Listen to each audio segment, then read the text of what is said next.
Hello again, everybody, and welcome to the Barely There podcast. And sorry for the late start. We had a slight technical difficulty, but it's all fixed. We're going to take a look at this 53-man. Holes and Ben gave us a big bone to chew on, and we're going to get into that. And we're going to talk about what once was a strength might be becoming a weakness right after this.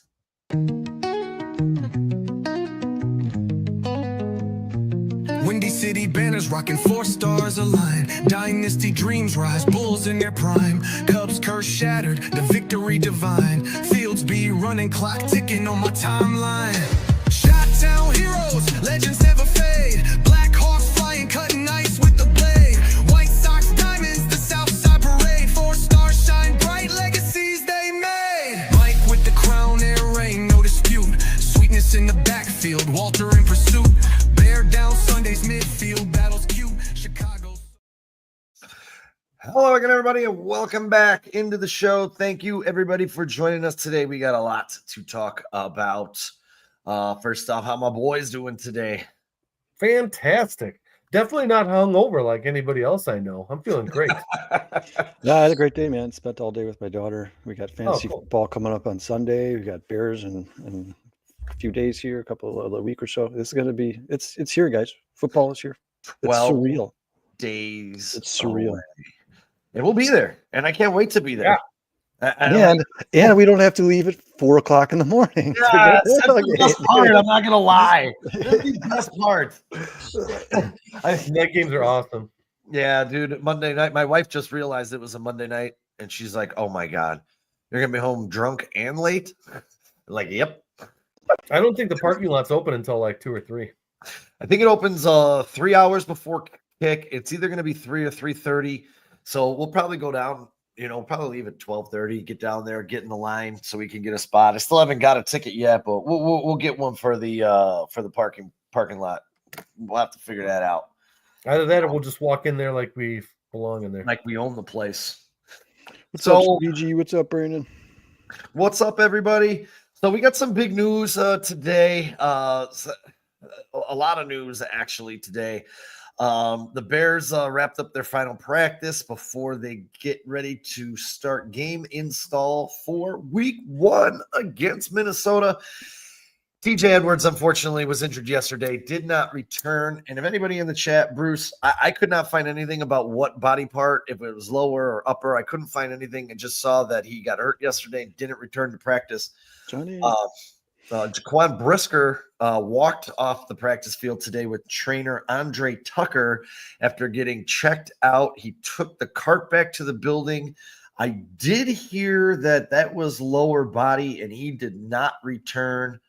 But the reporter on the field said he was unclear exactly what happened and when it happened. So a thin secondary could be a little thinner.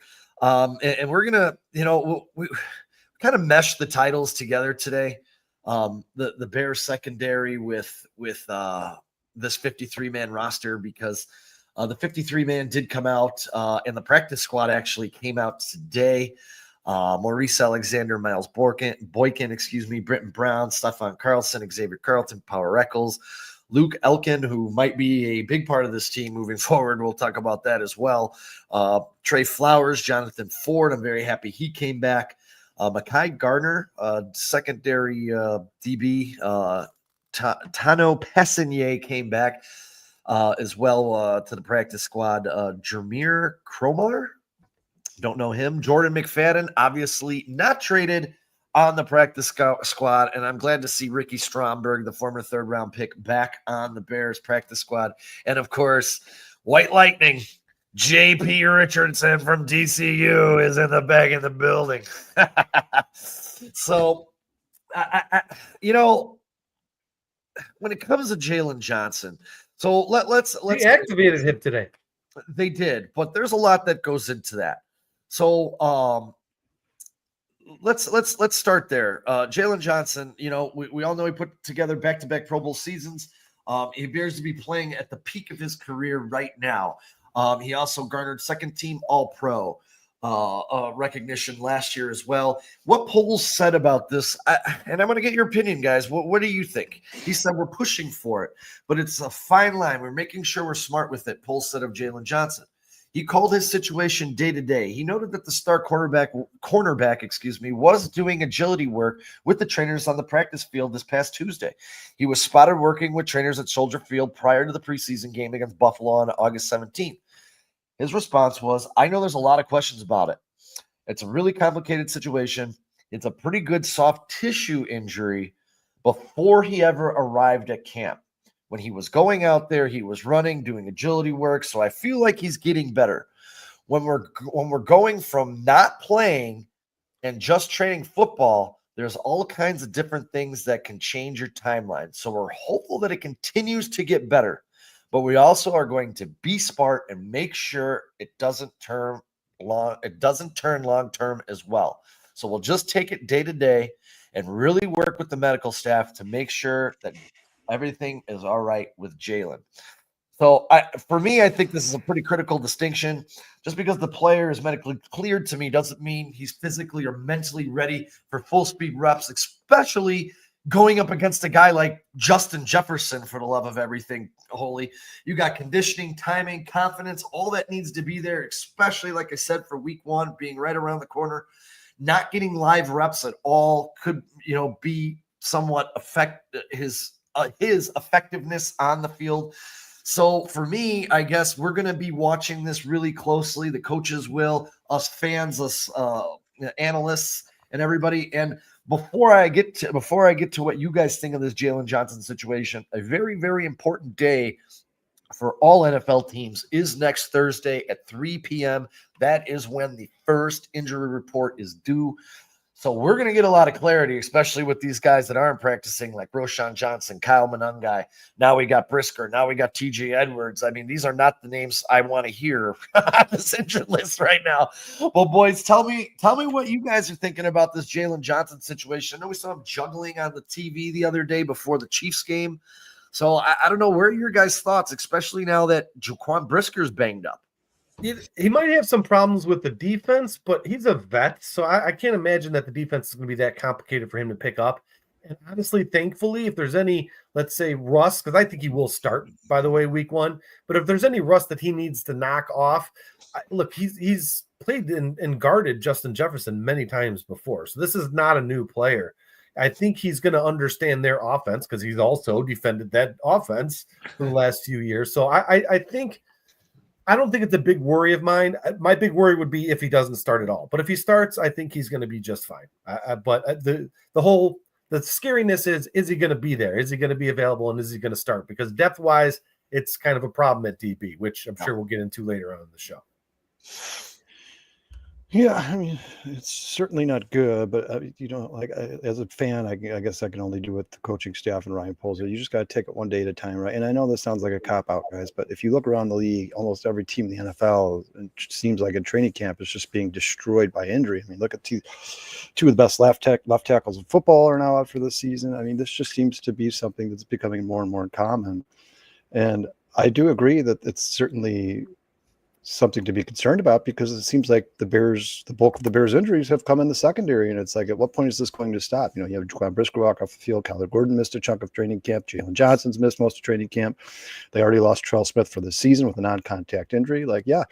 They added Jalen Jones today. So obviously it's something they're concerned about. They're trying to improve the depth in that room. But yeah, I mean, until, like Brandon said, when you get in the practice week, next week, up to the game day, I'm just going to take everything that's said with a grain of salt. They're not going to come out and tell you what's going on with the injury specifically. They haven't even told you what the injury is.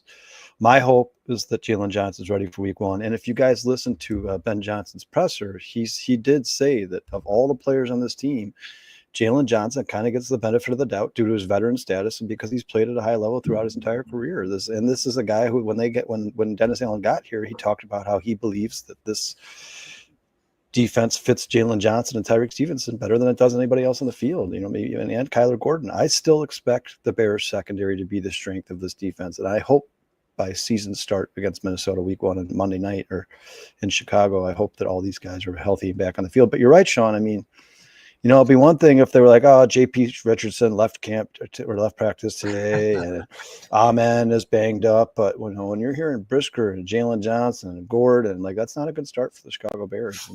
You hope it's just safety like protocols. That's really all you can hope for. So something Sean's talked about all offseason, and obviously in his when he's talked about Ryan Poles and his failure to draft depth and keep these guys in the roster.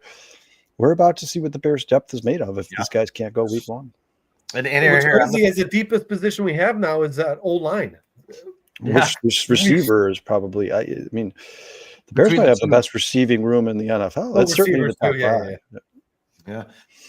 Another concerning position, the team waived Britton Brown, obviously brought him back to the practice squad. They placed Homer on IR or injured reserve designated to return. Roshan Johnson's been out with the foot, soft tissue. They made the roster, but they're still sidelined. They're still sidelined, and this leaves you with one running back, and that's DeAndre Swift. Poles did offer updates on the running back room, which he said Roshan Johnson and Calvin Ungai, the hint of external additions could be considered. He said, I feel good about their timelines. Kyle's coming along over the next few days. He'll probably see the practice field, but the practice field will look a little different. I have faith that those guys will be ready to go. If they're not, we'll look out and see if there's guys out there that can help us. Now, boys, I wanted to run a couple guys past you here, and I'm going to start with one. This guy back in 20 hasn't done much in the NFL, but was an absolute beast in college. 6.7 yards per run. He finished 17 receptions, 142 yards, 208 carries, 1,341 yards, 18 touchdowns. He amassed 1,483 yards from scrimmage, 126.5 elusive score, and a 94 PFF grade. 5'11", 227-pound Audric Estime. He went unclaimed. There's two more guys, but I'm just going to ask you about these guys, each one individually. He went unclaimed today, which is really surprising to me because when you look at Audric Estime on tape, this guy looks like he has something to him. He looks It had to have good. gone 2 rounds too, right? Because we picked up 2 players. That means it had to have cycled through twice. So teams passed on him twice. Yeah, and that little strange to me. But if Audric Estime was brought to the Bears, what would your guys' thoughts be about Estime coming here? I think he could be good. He's got some fumble issues though, and really after hearing the offensive coordinator saying that's not something we're going to do moving forward, fumbling the ball, I think there's a big emphasis on that. So maybe that's what's keeping the Bears away from him, and I think that's ultimately what got him out of Denver. To be honest with you, because I think they liked him. But then you just draft RJ Harvey. I mean, he's just his time might be done. And he was very promising too. You're right. It's kind of a shame. Yeah, I mean, if by week one, Kyle Monangai and Roshan Johnson are still dealing with these injuries, even if they're healthy enough to play, but they're like, this is something definitely could linger in the future. Britton Brown is going to be brought up from the practice squad. There's no doubt about that. I think that's the reason that Britton Brown is here, right? I mean, I think that the reason he's here is because they were like, hey, we're having trouble at running back. We already have health issues. There's depth issues. So I believe that Britton Brown will be brought up. You remember, you can only bring a guy up off your practice squad twice before he becomes a permanent part of your 53-man roster. And to be honest with you guys, Britton Brown's not that special. So if you bring him up the first 2 weeks because Monangai and Roshan Johnson are hurt, you can then cut him and get another guy like a Royce Freeman. I don't think they're going to add a guy like Audric Estime. I don't, because then he'd have to become a permanent spot on your 53-man roster. I think they're more impressed with guys like Roshan Johnson, Kyle Monangai, and DeAndre Swift. And then the end goal is for those 3 guys to make up your backfield for the rest of the season. This is something they're just going to have to play with. Even say that the first 2 weeks they use Britton Brown and they have to cut him because they don't want to be a permanent man on a 53-man roster. You're hoping there's 2 more weeks then that Travis Homer will be on IR and eventually he will be healthy enough to come back and be on the Bears roster. Yeah. Your hope is that either Rojo or Kyle Monangai are healthy enough after those 2 weeks in which you've used Britton Brown, and then if one of those guys gets banged up, then Travis Homer will be here and be ready to play. But yeah, I don't expect any big name, Sean, but if they do bring up Britton Brown and they do use those 2 weeks that he's eligible to play for this team while still being on the practice squad, I expect to see kind of a Royce Freeman type player replace him on the practice squad. This other guy, I want to throw another running back at you because he was a 7th rounder and he did get picked, I think 6 to 8 picks or 10 picks ahead of Kyle Monangai. I was actually surprised this gentleman fell to the 7th round watching his college career. And I know Seattle fell in love with George Halani and he made the team over Damian Martinez. Damian Martinez in last year, 4.4 yards after contact, 2nd in the class, only behind Ashton Genty. He had 1,002 rushing yards, 10 rushing touchdowns. He had an 8.2% of his runs were stuffed, number 1 in the class, 6.7 yards after contact, number 2 in the class, 6.7 yards in between the tackles, number 2 in the class, 37% of his runs gained first downs. That was number 3 in the class. I didn't watch Seattle's training camp, and I don't know what happened there. But when I look at Britton Brown and then I watch Damian Martinez, which I did in college, I almost say that the Bears should be looking at him and Britton Brown should be gone already. I don't know if you guys are familiar with Damian Martinez at all. But what are your thoughts on Damian Martinez? I think he could be good. Interestingly enough, the Bears still technically have only 15 guys on their practice squad, so there is one remaining spot, and then a 17th if they wanted one of those international players. So that could easily be a signing that they just sign them and stash them.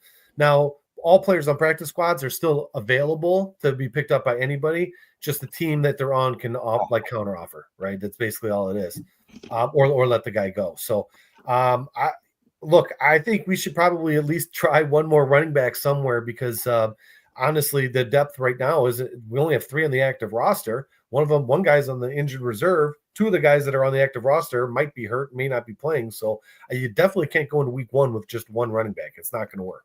So you got to pick up somebody. Yeah, real quick, I just want to give a shout out to Phil, John, Dustin's in the house, Brennan's in the house, Romy's here, AC Adams here, John's here, Aunt Mass, BG. We appreciate you guys. Broski Bear is already here. We appreciate all you guys joining us. Please hit that like button if you haven't already. Yeah. Sean, it wouldn't surprise me either way. I mean, if it wouldn't surprise me if they look for try to catch lightning in a bottle with a guy like Martinez, maybe a guy who probably deserves a shot, and there's just not enough room in Seattle, and maybe the Bears can bring him here and he does something special or becomes like an integral part of the offense. Or it wouldn't surprise me at all if the Bears try to decide to go the way of somebody who's familiar with his offense, right? Royce Freeman's been here; he's familiar with the franchise. He's been here years prior. I know, Sean. I don't love it. I mean, and he's a big enough back that can run up the middle. Yeah, and he's familiar with Ryan Poles. They've probably had conversations with guys like Ian Wheeler or Royce Freeman, like, hey, if we do get decimated by injury, if we do need somebody in the future, you're going to be the first person we call. You're the first person on the list. I'm sure they've had those conversations. I would like to see somebody younger, inject some youth in that running back room. Maybe a guy who he never really had a real chance, fair chance, and he is a good player. They just haven't had a chance to see him yet. But in his defense, guys, I'm not in love with him. I don't expect him to be here for the entire season. But Britton Brown did look decent in the time he was given in the preseason for the Bears. And obviously he was playing number 2, so you can't evaluate him based solely off the preseason. But this is a guy, obviously, Ben Johnson's comfortable with. He was comfortable with him enough to make the practice squad. I expect for the Bears right now, as it is, especially if one of those 2 guys, and Kyle Monangai, Roshan Johnson, get healthy before the Minnesota Monday night, I'd expect the Bears to go with what they got in the building. And maybe they'll add somebody, but like I said, if I had to guess, I would lean towards them adding somebody who they have some familiarity with, like a guy like Royce Freeman. But you never know. I wouldn't be upset if they added Martinez. I can tell you that. I would love to see if there's a guy out there that maybe can offer more than a guy like Royce Freeman.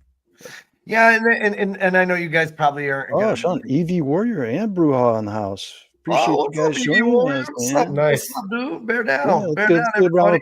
These guys, man. Thanks for joining the show. We appreciate you guys. Hold on, let me get there.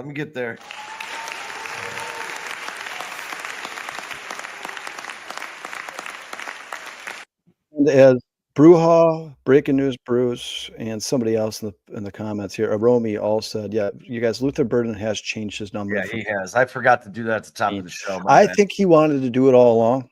But he was like, is Caleb going to take 13 at some point? And then once Caleb's like, no, man, I'm 18. That's who I am now. He was like, what's up, T?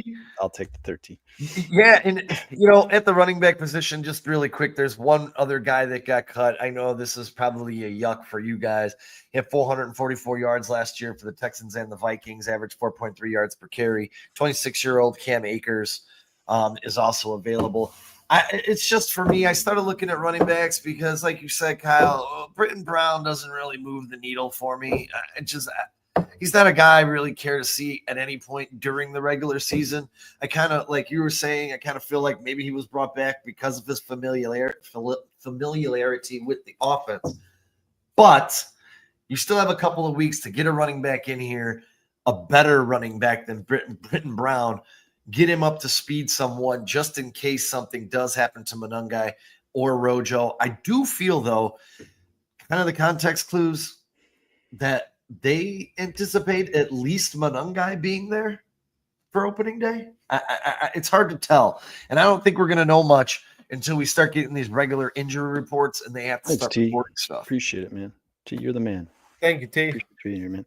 Oh, thanks, T. Man. Yeah, listen, Cam Akers is okay, but you know, for the money that he's going to want, even if he's on like you don't pick up Cam Akers and put him on your practice squad. You know what I mean? He's going to want to be on the roster. So I think Kyle's got it pegged. That's true. You're looking for a young guy that's hungry, that will work, not going to cost you a whole lot. Probably already on a practice squad or can't make a squad somewhere anyways. That I think that's a possibility. Probably the best bet is just get some young blood in there, people that are willing to fight and be competitive. And that's what they've been preaching all along. So I can't imagine why they would veer from it now. Yeah, and if you add a guy like Martinez, you'd like to see him be like a mainstay on the practice squad, right? Because you guys, listen, the difference between these veterans we're talking about, these Royce Freemans, the Martinez's, Royce Freeman's played in the NFL for a long time. He knows these offenses. He knows these cadence. He knows the terminology. He knows these calls. He knows what to look for when the defense is setting up. A guy like Damian Martinez doesn't. So it's a guy you're going to have to work with, a guy you're going to have to spend time with and make sure he gets caught up to NFL speed and he knows the entire playbook. Guys like Royce Freeman, it's like, I think pretty much the coaching staff knows, hey, man, we're going to put you on the field. You should know exactly what to do. You know when to be in pass protection. You know which holes to look for. Like you're going to have to probably spend more time with a guy like Damian Martinez, which is fine, right? I mean, at the end of the day, your goal should be improve the roster in any way, shape, or form. And if Damian Martinez could be a viable player in the NFL for years to come, then get him in as soon as you possibly can. But even still, I still think you'd see a guy like Britton Brown come into the game before you would a guy like Damian Martinez, because it's just these playbooks are tough. And by all accounts, Ben Johnson's offense is one of the most intricate, difficult offenses in the NFL to learn. He's you know how Ben Johnson is. He stays ahead of the times. A lot of coaches keep up with the times. A lot of coaches like John Fox could never change. They were always going to be stuck in their ways. And then you have a guy like Ben Johnson that seems like he's always one step ahead. This is probably a very tough offense to learn, no matter what position you're playing. And I would just expect that the Bears continue to put guys in the field who have played in the NFL before. But to see them add somebody like Damian Martinez, put him on the practice squad and then spend time with him and develop him and work with him, I wouldn't be opposed to that in any way, shape, or form. I mean, guys, looking right now, the Bears have 2 running backs on their practice squad, don't they? Sean, wasn't there 2 running backs on the practice squad? I think they just brought back Britton Brown. Hold on, I have the list right here. I think it was just Britton Brown. Is it just Britton Brown? Yeah, I mean, then you would certainly think that there's room for one more, right? Like they have 3 defensive linemen on their practice squad. Maybe let one of those guys, or 4 defensive linemen on the practice squad.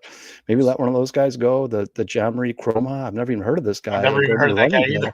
I mean, I saw him in preseason a couple of times. It would be logical to fill your practice squad with as many players that play the positions in which you are being decimated by injury, right? So if you're decimated by injury in the running back room and the secondary room then bring as many secondary and running back guys to put on the practice squad as you possibly can. That way you're covered. But I think they talked about Travis Homer. It looks like he's only going to be on IR for 4 weeks to start the season. I think they think Britton Brown can fill those shoes until either Rojo or Kyle Monangai get healthy, or until Travis Homer's back on the football field. And you know what, guys? I'm not a big fan of Travis Homer, but it seems like for some reason this organization, with or without Ben Johnson, is, because he doesn't seem like he's going anywhere. No, it's almost like they really want him on the team. I mean, he's the guy right now where you could probably cut and save the most money, who means the least amount to this team, and they haven't decided to do that yet. So obviously they like Travis Homer a lot, and I'm sure it's more for special teams, but they probably think he's capable of filling in if it's an emergency situation. Yeah, and when it comes to the tight end room, that's a defense. Let's go to the offense. When it comes to the tight end room, the Loveland, as Brandon mentioned, he's wondering what happened to Joel Wilson. I'm kind of wondering the same thing as we look at the 53-man. I really thought Joel Wilson stuck out on film a lot and during the games. Stephon Carlson did make some plays as well. but I really liked Joe Wilson, and he obviously didn't impress enough people because he claimed waivers. He's still a free agent. I think Tennessee claimed him. Oh, did they? I think so. I saw that. Yeah, breaking news. Bruce said in the chat right here, guys. Joe Wilson is now signing with the Tennessee Titans. And what did I say on Monday? If he gets cut, I said I believe he will end up on a roster and be someone's third tight end. I don't know if he signed with their practice squad or he signed with their team, but I'll let Sean and Jason answer this question. They're seasoned veterans. They've been to the Bears games now 20 years in a row, or some odd 20 years in a row. So you guys can answer this question for T.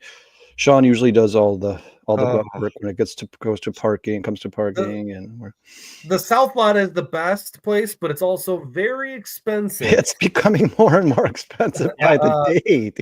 I listen, you can go to like McCormick Place. They still do a lot of tailgating over there. That's where we used to go back in the day when we had a long walk. It's a long walk. Yeah. So if your son and grandson or godson are a little bit too young, it might be a little bit long walk from them. But if they're 12 or 13, they'll be fine. Yeah, it's about a mile and a half. It's a long walk. Yeah, you're following a giant crowd of people. When the Bears win, it doesn't seem like a long walk at all. Oh, it's a great walk. Yeah, and Phil says here, guys, if Smith is Darius Smith, I'm assuming he's talking about, or Clowney signed. I don't think either of those guys. No, neither of them are signed. Still available. Justin Jones says, please get them likes up, guys. We appreciate you. DJ Prophet has joined the show. What's up, DJ? How you doing, man? And T, really quick, I usually T says, guys, his 30. 30 years old. All right, then you're going to be good. Yeah, I think the South Lot's the most convenient from the few Bears games I've been to, but like Jason said, it's like $390 now. The older planetarium is actually cheaper. I was actually going to talk to you guys about that because I found a ticket for $186 to park there, and the cheapest ticket in the South Lot right now is about $270. So, and still too, if you're looking for tickets. Scrolls. The best place for me that I always find the cheapest is Vivid and Game Time. And Vivid usually is a little bit cheaper than Game Time normally. I also have a homie that works for Vivid. Free promo, Vivid. How about some sponsorship dollars? Yeah, there you go, right? Vivid is really good, man. They really are. I really do like going from our home opener tickets this year did come through Game Time though. I got it. Sean, it's $270 flat rate, right? But then you have taxes and fees, correct? It says everything's included. All right. So it's going to be $270. I think we're going to go to the South Lot. Guys, that's just the way things are going. And Brandon and Dustin are both advocating for the signing of Christian Wilkins to the Chicago Bears, but Dustin follows up with, I'm not sure the guys in the locker room will like it, but I would. Yeah, we've heard some strange things about Christian Wilkins in the last recent months here. Yeah. And Luigi says it's Elburn, Illinois. Take the train from there. From Elburn? You can get. I didn't know that you could take. I thought it stopped at Elgin. I know you can go from Elgin at the Big Timber line, but maybe there's a third lower line down there. I don't know. Yeah, I don't know. I've never taken a train. I do go to Elburn though for all of my meat at Reams Meat Market. At Reams Meat Market, yes, I do. That place is fantastic. Yes, it is. Amazing. And getting this train back on the track. We talked about this a lot on Monday, and we were kind of wondering what was going on with our tackle situation. When Ben Johnson was asked, he said, I'm not ready to talk about starters yet. And I'm going to be honest with you guys. One of my favorite things about Ben Johnson is he doesn't say what fans want to hear. He tells you the truth. Isn't that refreshing? When asked about the left tackle, he said, nobody claimed or someone grabbed that job yet. That's just the reality. Somebody's got to line up for week one. Straight honesty, no sugarcoating on that for him. Ryan Poles said in his interview, Ozzie Trapilo hit a rookie wall in the middle of training camp, but stressed that they will continue to work on his development. When Poles was asked about the entire offensive line, he said, I feel good about that position right now. I think that preseason week 3, that game was pretty good in terms of how they held up. The pocket was pretty strong. We've seen them in the run game. Really through training camp, you can see from hip to hip, 4 numbers, getting movement, and that's something that we have to be good at to have success with this offense this year. I felt like you could see that throughout training camp and in the preseason games. So, boys, hitting that rookie wall. It does happen to rookies. You know, I was kind of hard on the pick on Trapilo, and if I can be clear from Monday, I'm not giving up on the guy. My frustration, more or less, was Poles being the smartest guy in the room and saying, hey, this guy has played right tackle his entire career. We're going to move him to the left side, and that's my genius move. I'm just really getting tired of that particular stuff with the Bears. It's happened before Poles, and it's just continuing with Poles. But Poles seems to do this a lot. And just draft the guy that you need at the position he's been comfortable at. And that's why I was sitting there when they drafted a right tackle and said, we're going to move him over to left. I'm just like, wow, dude, here we go again with this circus. You know, and if Darnell Wright is who he's going to be, and he never develops into that left tackle that they envisioned when they drafted a right tackle to play left tackle, well, he's going to go up and smoke like his 3rd and 4th round picks. So we'll say rookie wall, but what are your guys' thoughts? Well, I think we've said many times on this show before, like it's a really hard position, and he's also learning a really complicated offense. He is a rookie, and listen, I think it probably takes 2 or 3 years, you know, to learn an offensive line position. You have to know you have to know an entire offense. It's much harder to grasp onto than, let's say, a nose tackle or you know, an edge rusher. Anywhere along the line, you got to know what you're doing here. I think it's fine. I don't think it's the end of the world scenario. I mean, I know he's a 2nd round pick, but it seems like he's playing better at right tackle. If you have a really, really good right tackle that can also play left, then I'm fine with that too. Yeah. Looks like Theo Benedette might be the better left tackle out of everybody. So as long as they're developing somebody, I don't really care what the number is in the back of the jersey. I just want somebody that can competently play the position. Right now, it seems like that's probably Braxton Jones in their mind, but you know, if they continue to develop these players, you know, hopefully we have multiple guys at each position that can start. You know, it's a really good position to be in, either for trades or depth or just, you know, security blanket. You know what I mean? Because guys get rotated all around, and it looks like I wouldn't be surprised if they have on certain goal line packages, maybe a couple of guys different in there on the offensive line because maybe they're better at running or better at passing, whatever it may be. But I think they're up for anything at this point. So, you know, I don't know. Ben Johnson literally said, I'm not ready to talk about starters yet. So, you know, who really knows who's going to be there? That's pretty scary, 12 days out. I mean, you got to have it. You got to have something solid. Minnesota's right around the corner, and those edges on Minnesota, they're going to get after you. So I think he knows. He's just still lighting a fire up everybody's ass because he doesn't want anybody to be complacent. He's coming off of a really kind of a stale offensive performance against Kansas City that he openly said it. And I will tell you this about Ben Johnson that I do love. He's very self-aware. He's aware of the room. He's aware of the situation. He knows when his team doesn't do well, and he tells you, yeah, we didn't do well. It's not what I like. It's not good enough. And he's not sugarcoating anything. You know, he protected Caleb when somebody tried to blame just Caleb for, I mean, it really kind of was his fault for you know, basically calling the snap late. Or maybe it was Zacchaeus starting his cut too early. I don't know. But, you know, for a coach to say, no, it's everybody's fault. So, you know, I'm sure maybe in his eyes, there were 3 or 4 guys that probably blew the play. To us, it just looks like it's Caleb Williams. I don't know. But it's nice to see a coach say, yeah, we weren't good. I'll fix it. It'll get better. You know, opposed to the BS we're used to. No, it's running like we planned. Everything will work out. Okay.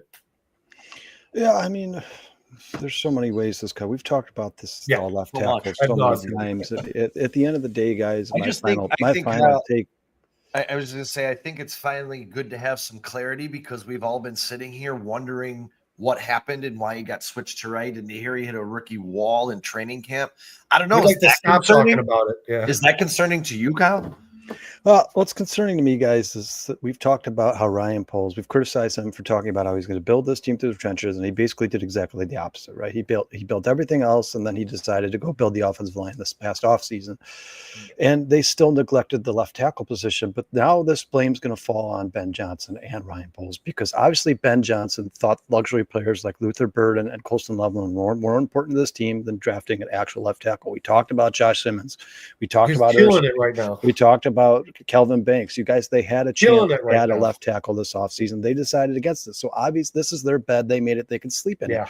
This is something they're going to have to deal with for the rest of the season. They're going to have to mask their deficiencies at that position.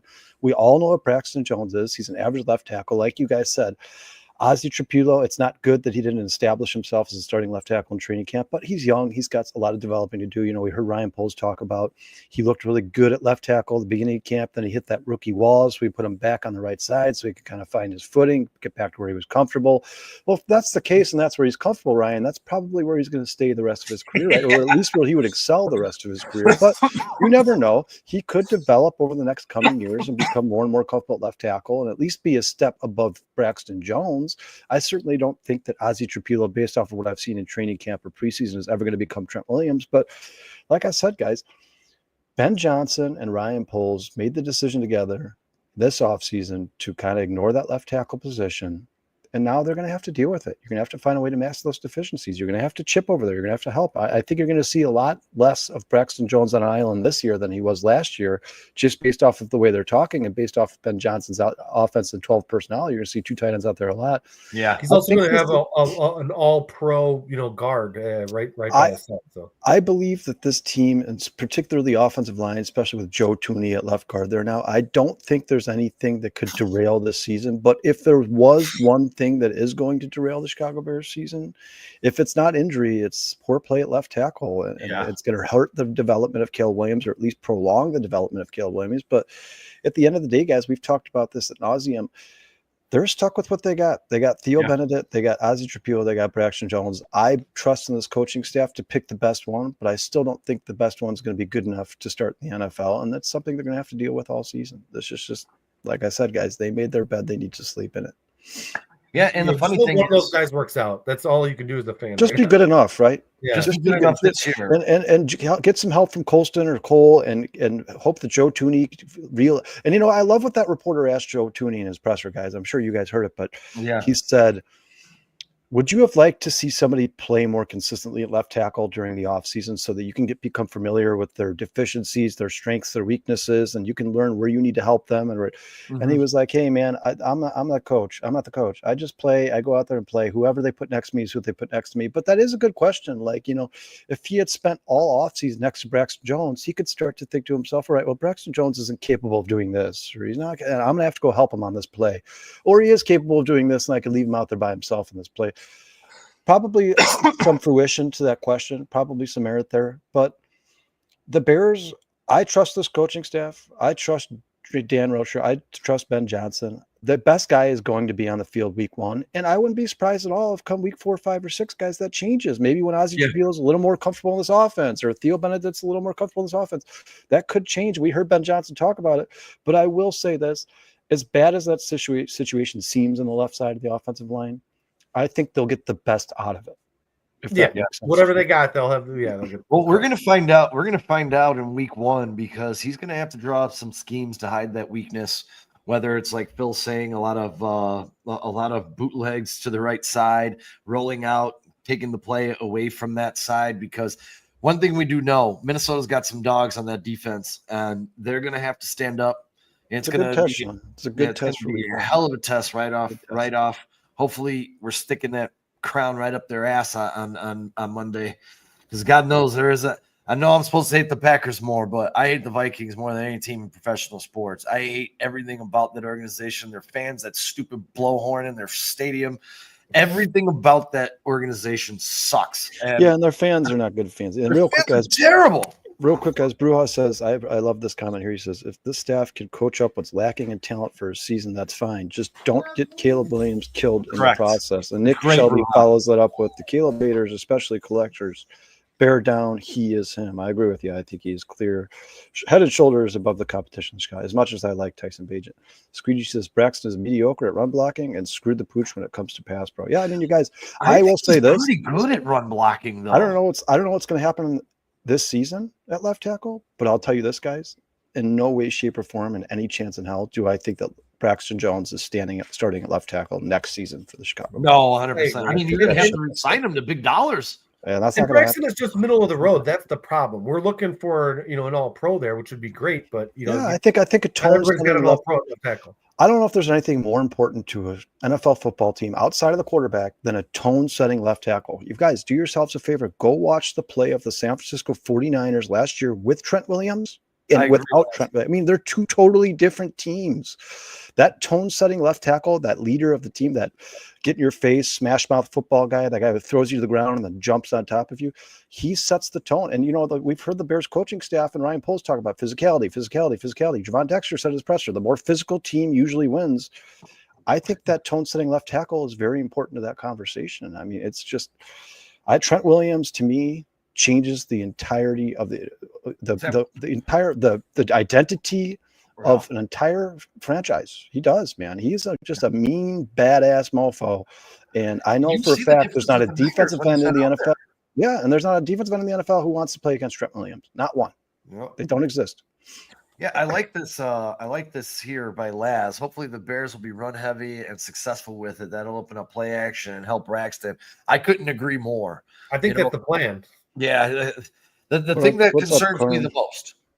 When a coach says I'm paring down the offense for my young quarterback to learn, that's what they mean. There's gonna be a lot of run plays, not so many complicated passing schemes. Maybe a couple of plays, and that's about it. Dante, real quick, Dante says, what player is the tone-setting left tackle that Poles missed? I'm not saying that left tackle is Simmons. Yeah, I mean, we don't. that remains to be seen, right? That'll play itself out, guys. We'll see if he missed a tone-setting left tackle in this draft. But Dante, to the point Sean and Brennan and Dustin have been making for the last few weeks, this is not. We're not judging Ryan Poles based off of this offseason and his lack of ability to get. We're judging him since he's been here. He's had 3 years to acquire a left tackle, and he has either refused to do so or hasn't done a good job of it when he tried. This is a problem that he's created, and now the Bears are going to have to deal with. And you know what? Ben Johnson has to take some blame too, because he obviously thought Colston Loveland was more important to this football team than a guy like Calvin Banks or a guy like Josh Simmons that Sean's talked about a lot in this podcast. He talked about him a lot before going into the draft. They decided that the tight end and a wide receiver and Luther Burden were more important than the left tackle. And you know what, Dante, even if that tone-setting left tackle, that Trent Williams, that Joe Alt wasn't out there, they certainly could have improved over Braxton Jones. I mean, that goes without saying, right? Yeah. I mean, you have to agree with that. We've had some high picks. I think Josh Simmons is certainly an upgrade over Braxton Jones. I mean, and you know what, Dante, even if they drafted a guy like Josh Simmons and he ended up not being that tone-setting guy, but he was better than Braxton Jones, I would still be looking to upgrade at the left tackle position, because I think, in my personal opinion, that is the second most important position on a football field in the NFL. You could make an argument that defensive end is just as important because he's the guy getting after the opposing quarterback. But outside of quarterback, I'd say left tackle, defensive end. And it's the two positions that Ryan Poles seems to ignore the most. Doesn't make much sense to me, but hopefully they can get this figured out in the next few years with Ben Johnson. Yeah, he says, thank you, Kyle. And Dante's been all over me on X. He's been beating me down over. Yeah, and you guys, Dante, once again, mad shout out to about Jade Walker. Yeah, you were the first person to bring that guy's name up, and he is on the roster. He's not on the practice squad. He's on the roster. He's on the roster over when they decided we have to cut a receiver to make room for Jalen Jones. It wasn't Jade Walker. It was Devin Duvernay who they decided. We touched on that on Monday as well, and that's a great point, EV Warrior. They did stay down and pass on Irsay, who the Texans just released Cam Robinson because Irsay's training camp was so damn good.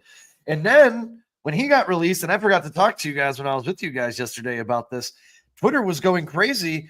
Oh, Cam Robinson's a free agent. Sign Cam Robinson to the Bears. Sign Cam Robinson to the Bears. I'm like, oh, God. Every time I love Bears Nation.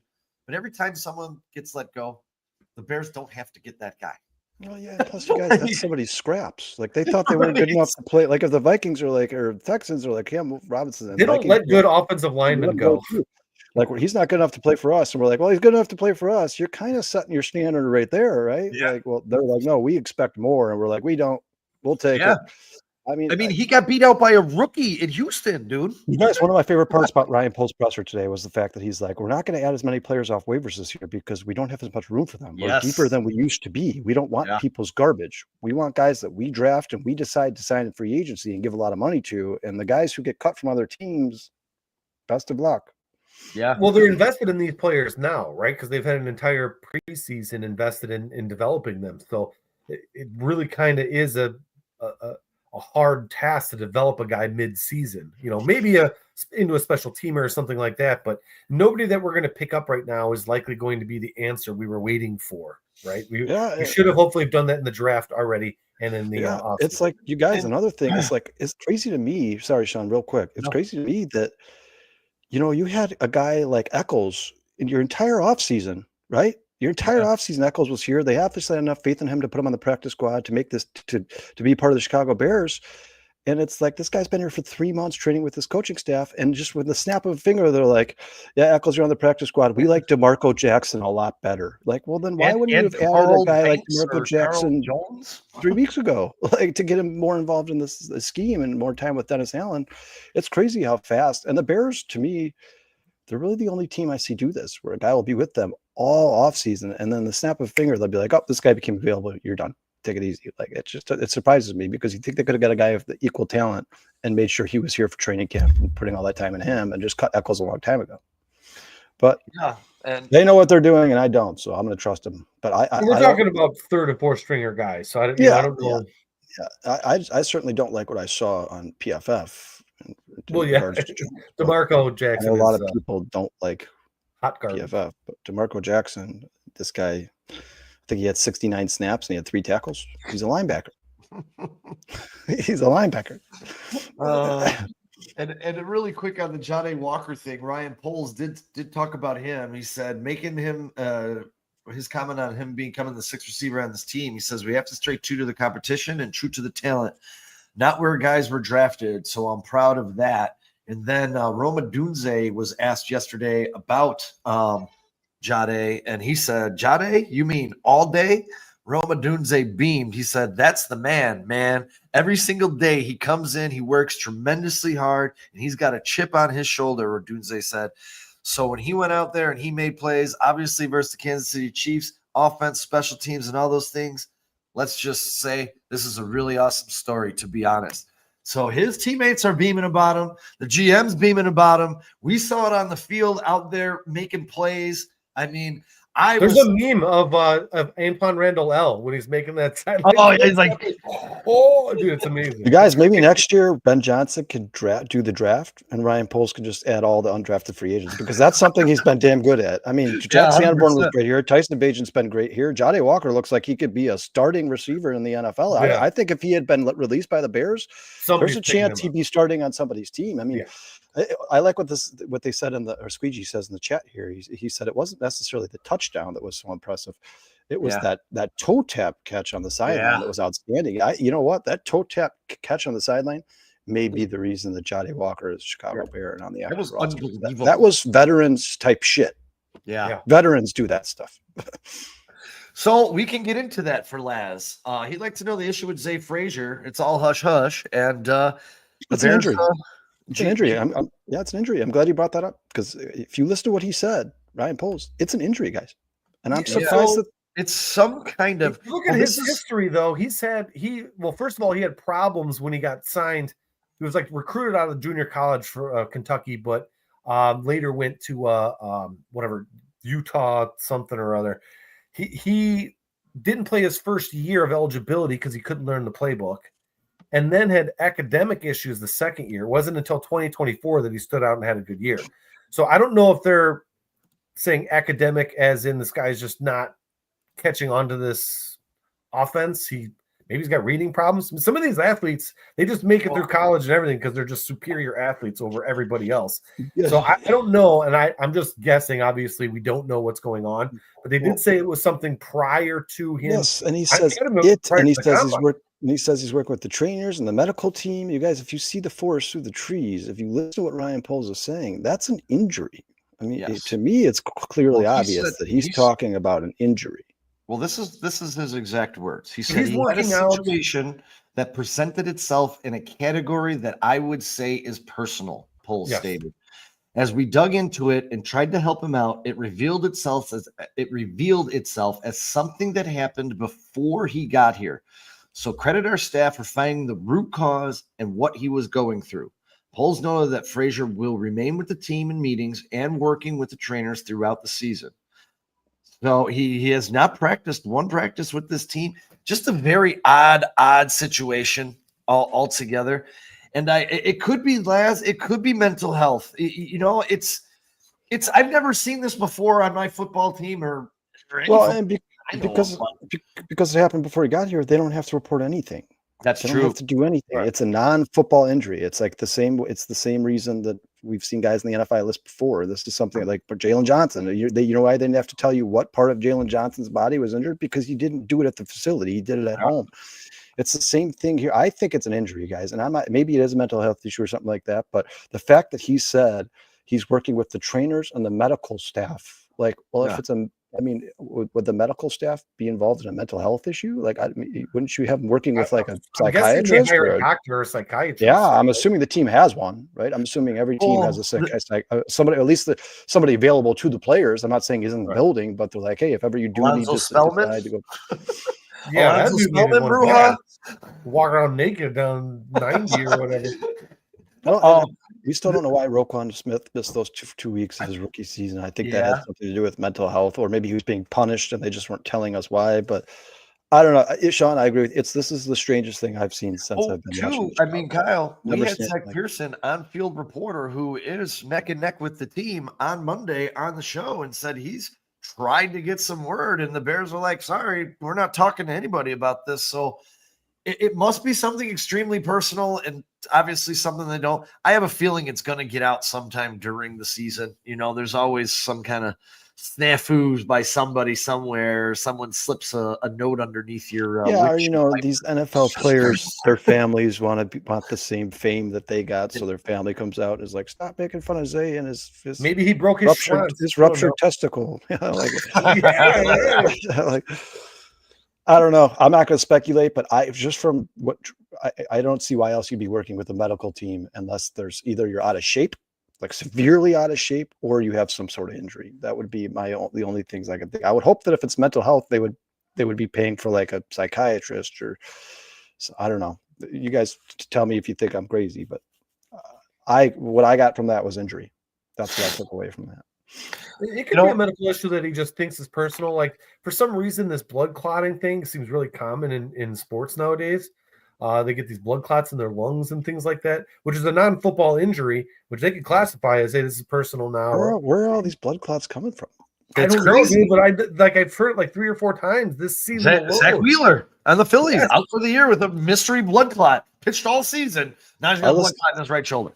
I heard a doctor on Instagram who said a less common side effect, but does happen of vaccines is blood clots. So I don't know if maybe that's something to do. I don't know. That's interesting. Did anyone have a chance? I always thought the leading cause of the blood clots was bacon. No? Yeah, Dustin says he thought it was a heart issue. Immobility is usually the leading cause of, like, people on planes who don't get up and they're sitting in the same spot for that's usually the cause of a blood clot. But these guys are certainly not guilty of that. They're pro athletes. That's a good question, at Mass. Luke Elkin is. We were talking about that. Yeah, Luke Elkin is on the practice squad, so that's going to tell me. I know Scott Daly was released today or waived. Whatever they have to designate it as was Devin Duvernay. I do expect both of them, from what I hear. Again, I'm not on the field and I'm not an agent, but from what I read today, they are both expected to be back on the team tomorrow. Kyle, fill us in why they do this. Yeah, so guys, in order for a team to put somebody on IR, they first have to officially make the 53-man roster. You guys saw that they put linebacker Amen. I don't know, you guys want to take a stab at his last name? Amen. Yeah, Amen. I like how even Ryan Poles just says Amen. He doesn't even try his last name. Is my favorite part of that presser. And Travis Homer, both those guys are on the IR list. So in order for them to put those guys in the IR list, what they had to do is they'd have to cut 2 guys, or you're going to be, or put them on the practice squad, or 2 guys they're going to bring back, put those guys in the IR list, and then after those guys clear waivers or go feel out other teams, they're allowed to come back to the team the next day. So I agree with you, Sean. I mean, I know we saw them sign Jalen Jones and the linebacker, but I think that at some point Devin Duvernay and at least one of those guys will or one of those guys will probably be the long snapper will probably be back with this team at some point. But we also did hear, I don't know if you guys heard it or not, but part of I think it was a presser from a couple days ago, but basically the entire organization, a team, it kind of sounded like they're not very concerned about the long snapper. Did you guys hear when they were No. talking about it? Like it didn't But certainly Scott didn't Daly, seem like. so he was hurt last year, and Cole Kmet had to finish off the season, like almost over Yeah, it half the just seems like season. it's not a high priority for them to me. And then he got hurt Weird. again. I guess maybe because they have Cole Kmet, but I mean, it's a pretty damn important position. If you can't snap the ball, it's good luck in your kicking game, dude. Yeah, I mean, how often we talked about some of the long snappers that had been here for basically 2 decades and how awesome and great they were for the Bears, but it's like, I guess this coaching staff's just like, we'll fit somebody. Hey, Brando, we know his name. We just can't pronounce it. Yeah, oh yeah. Ogbong, I think it's Ogbong Bemidja. There you how go. you That's say it. it. I'll give you that one. Ogbong Bemidja. 1 point for Kyle. Let's just call him Bong. Bomb. Yeah, and I do think Scott. I agree with Brennan. I was just Brennan. You took the words out of my mouth. I think there's a strong possibility that Luke Newman is, if they don't bring Daly back, Luke Newman is going to be your long snapper. I was just about to say that, and I haven't heard any of that. I haven't heard anything like that, guys. Nobody said that out of the team. I haven't. I'm just speculating, but I have a strong feeling if the Daly is not back, Luke Newman will be their long snapper come Monday night. I do honestly believe that. Did anyone get up at 8:05 and get to hear Ben Johnson this morning on the Mully and Haw show? I actually watched the replay on YouTube, but I didn't. No, I didn't. I wish I did. I didn't even know that happened. Yeah, it was like a 20-minute interview. He had some really good things to say in there, and he they asked him where he was and what the plan was, and for Caleb moving forward, and I thought this was pretty cool. He said, the thing is, we're just going to accelerate. It goes exponentially. Johnson said, this year, there's going to be growing pains. Next year, I don't want to use the word comfortable because we never want to necessarily feel comfortable, but he's going to have a lot more awareness in terms of what we're doing. So let's say, rather than teaching algebra, we're going to move right to calculus. That's the trajectory we're on. How quickly we want to get there remains to be seen. He goes, I'm very thankful on how he wants to be coached. He takes every little bit of knowledge and he's looking how to apply it. Some things he picks up instantly, other things it takes him a little while. As with all good players, it just takes time. He went on to say, I'm very happy with how he's progressed so far. There are flashes in every game he has played or in practices he's been in where you can see he's on the right track.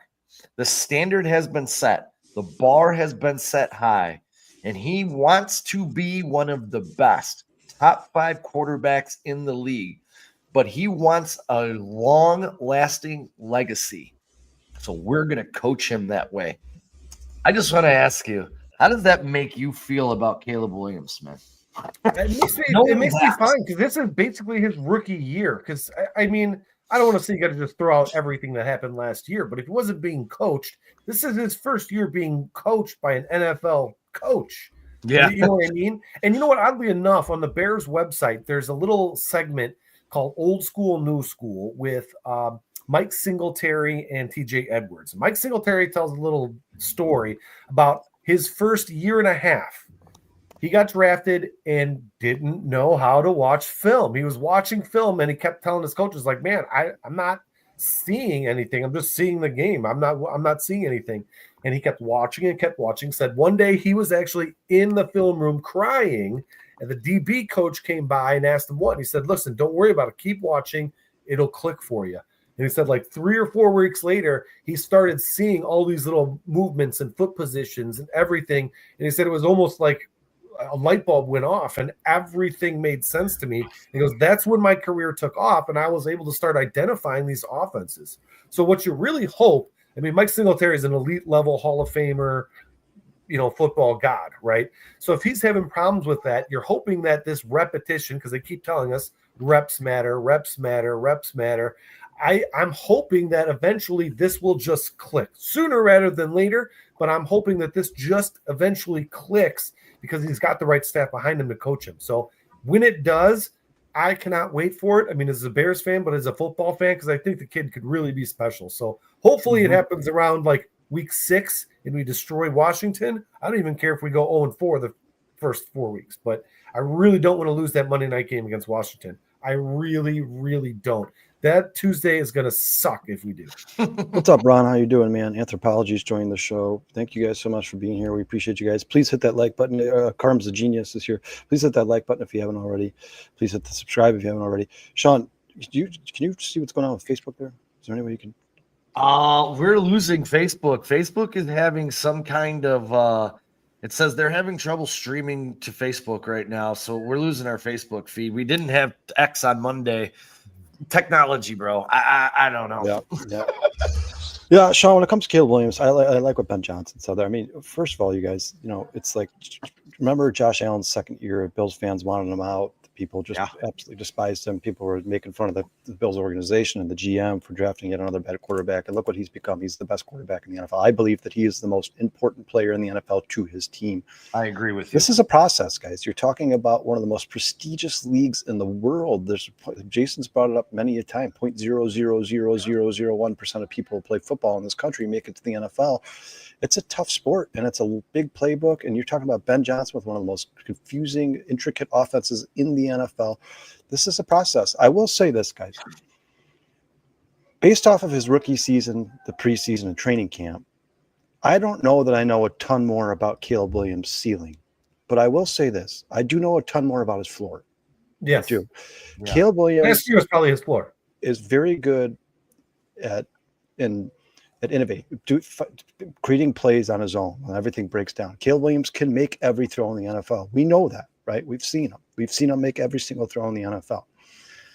Caleb had what some people would call a subpar or bad season, his rookie season, and he has the fourth best single season passer rating season in Chicago Bears history. So we know that at the end of the day, if Caleb can improve at all, he's going to be one of the best quarterbacks ever played the Chicago Bears. Now, if you're talking about comparing him to the rest of the NFL, Patrick Mahomes, Tom Brady, Josh Allen, I don't know. I can't sit here and tell you right now that Caleb Williams is a generational type player who's going to win 3 Super Bowls. I can't say that. But what I can tell you is I believe that he's a smart guy who has a lot of desire. He wants to be great. He wants to be the best quarterback ever to play football. He entrenches himself in the NFL in the playbook. We heard them say numerous times, he's the first guy in, last guy out. I know we've heard that before, and it's very cliche, but I believe that when they say it, I believe he wants to be great.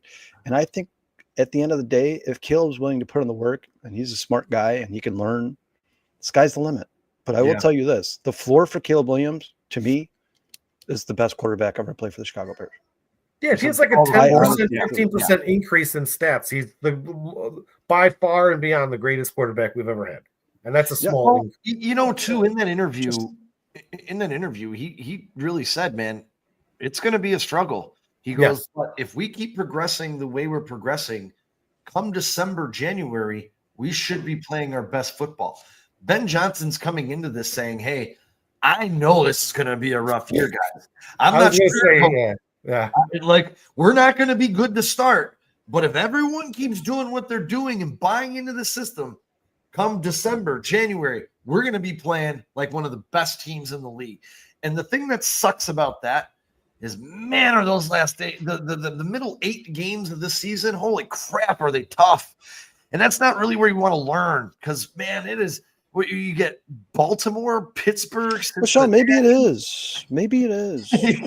Maybe he looks bad against really, really good teams like the Ravens, and those good defenses. And then he, to be the best, you got to play the best, right? Iron sharpens iron, whatever you want to say. Yeah, iron sharpens iron. Maybe like you saw him play against the Jacksonville Jaguars last year. He played a bad team. He looked like a pretty damn good quarterback, didn't he? Yeah. Maybe the more he learns against those top tier teams like the Eagles and Ravens, the easier it becomes for him to play the middle tier teams. It's never going to look pretty when you're playing the Eagles, guys. No team in the NFL is going to beat the Eagles this year 58-0. That's not going to happen because they have one of the best rosters in the NFL. But if Caleb can learn from those games, even if he makes mistakes in those games because he's playing the best of the best, it's only going to make him better against mid-tier and low bottom tier talent. And at the end of the day, to make the playoffs, you really only have to win 9 or 10 games. So, you guys, are you going to be upset if Caleb Williams has no wins against the Ravens, Eagles? No, it's going to be the preseason.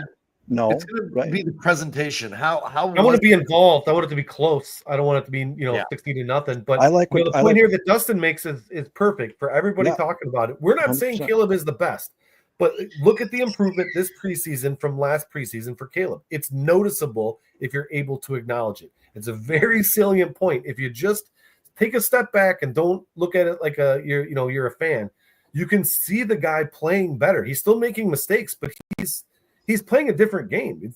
He's literally playing the quarterback position now.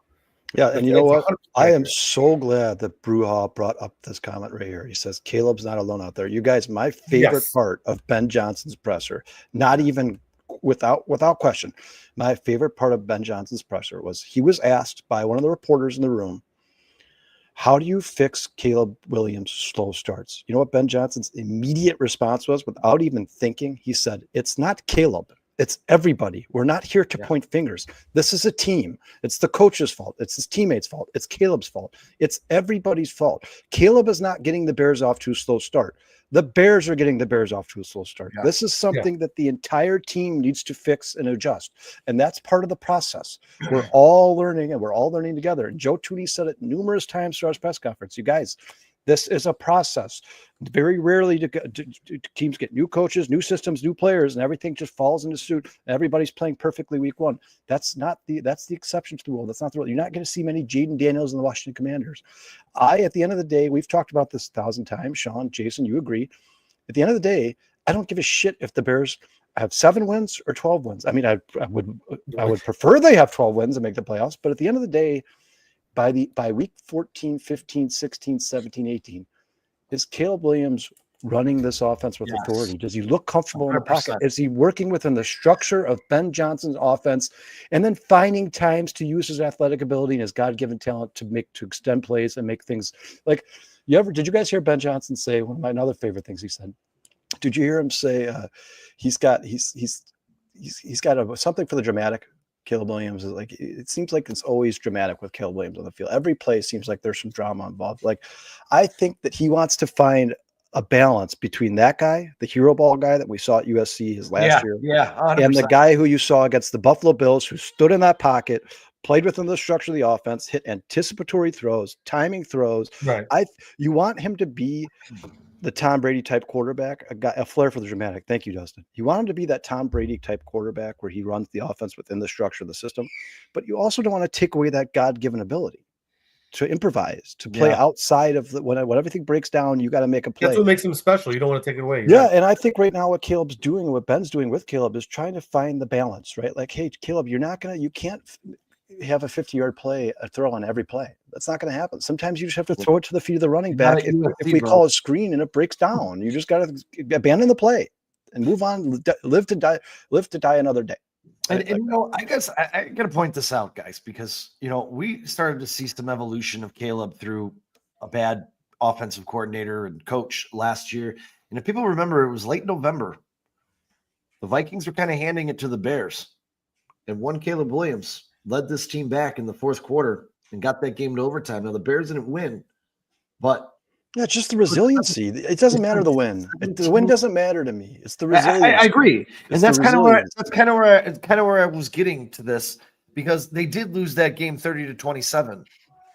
But he led the team back. He got them to overtime. He did what he was supposed to do as the quarterback of this team, and those are the things that I want to see throughout this season, because, as we've stated, it's not about wins. It's about the development of Caleb Williams, and you want to see more games like that Minnesota game late in November last year. And Washington and Green Bay twice. And something we've never seen a Bears quarterback do. We've never seen a Bears quarterback consistently come back from behind. And you know what? Ben Johnson specifically complimented him on that. Yeah, and Ben Johnson was asked.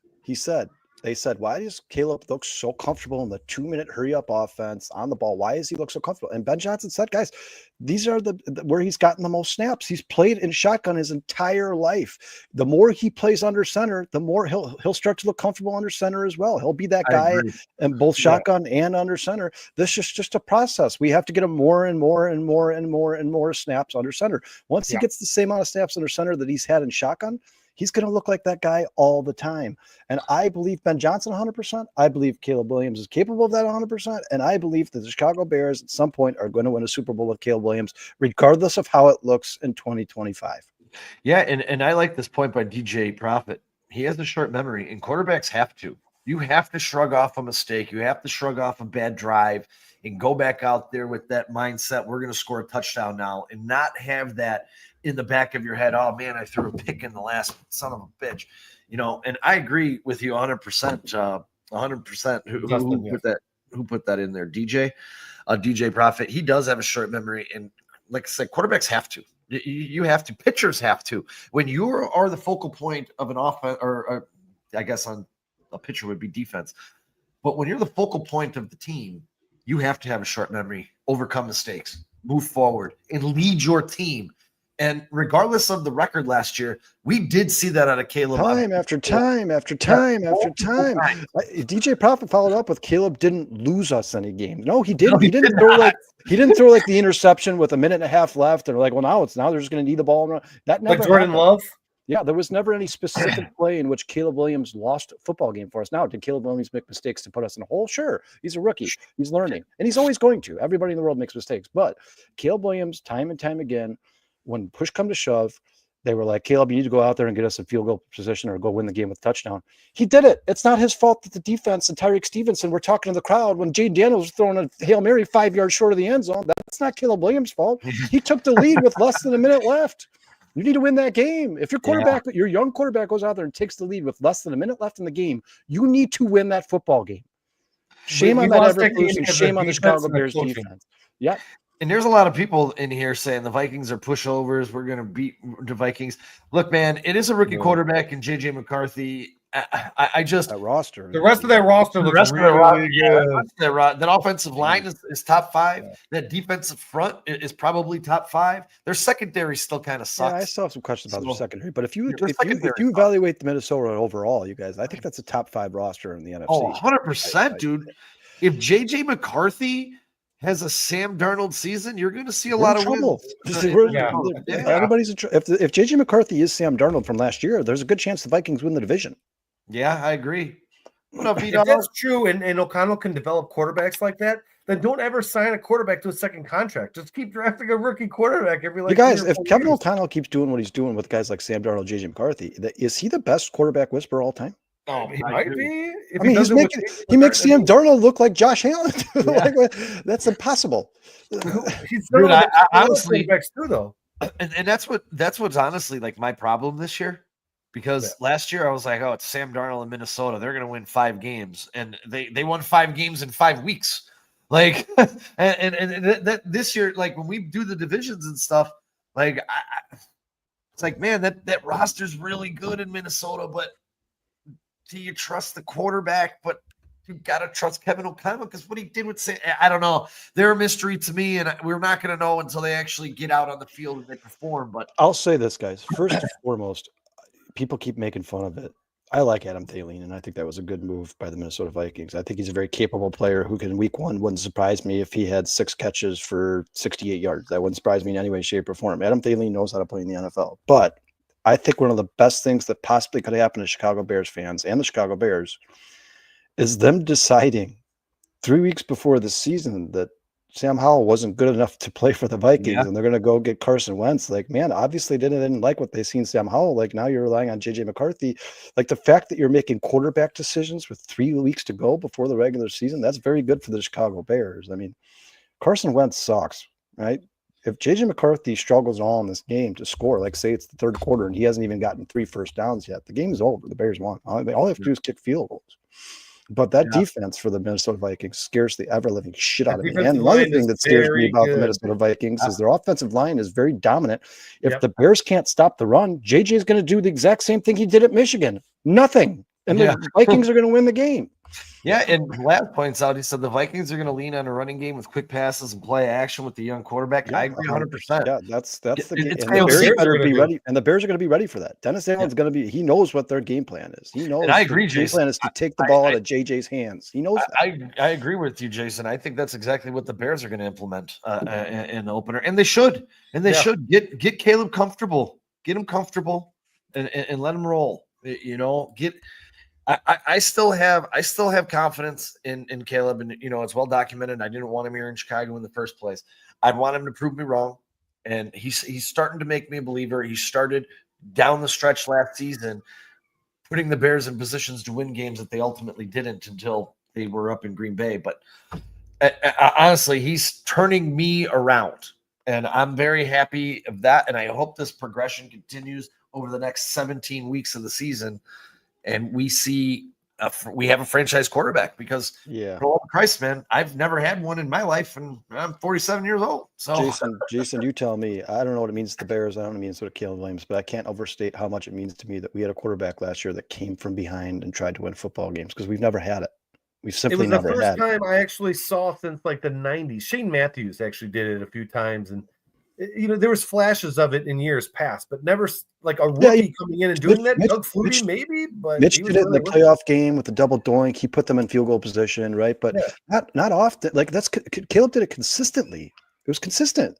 It was when he was at his just best. thinking while you guys were talking, like, why aren't we running at least 2 or 3 times a game a 2-minute offense just out of nowhere? Do it to start the second quarter. Shit, who gives a shit? You know what I mean? Do it to start the game.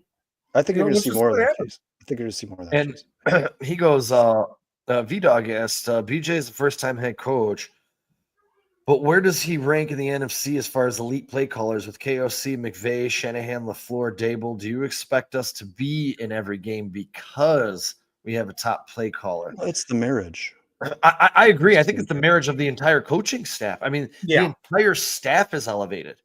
And Ben Johnson can call the plays he wants, guys, but if Caleb can't execute, it correct. doesn't matter. So it's got to be both of them. They got to see this. They have to have the same vision. Correct me if I'm wrong, Jason, but I think he said in this press conference again this morning, or with Mully and Haw, he said again this morning, he goes, look, man, I brought coaches in here that weren't my friends. And it's like the second or third time he said that. I brought coaches in here that are going to elevate this team and elevate these players. He goes, this isn't about friendships. This is you about surround yourself with smarter people in a business environment. It's the smartest. It's really the smartest thing you can do anywhere in life. Ben Johnson's impressed the shit hang out. around people better than you, and probably good things are going to happen. Anthro here giving us a Caleb signing.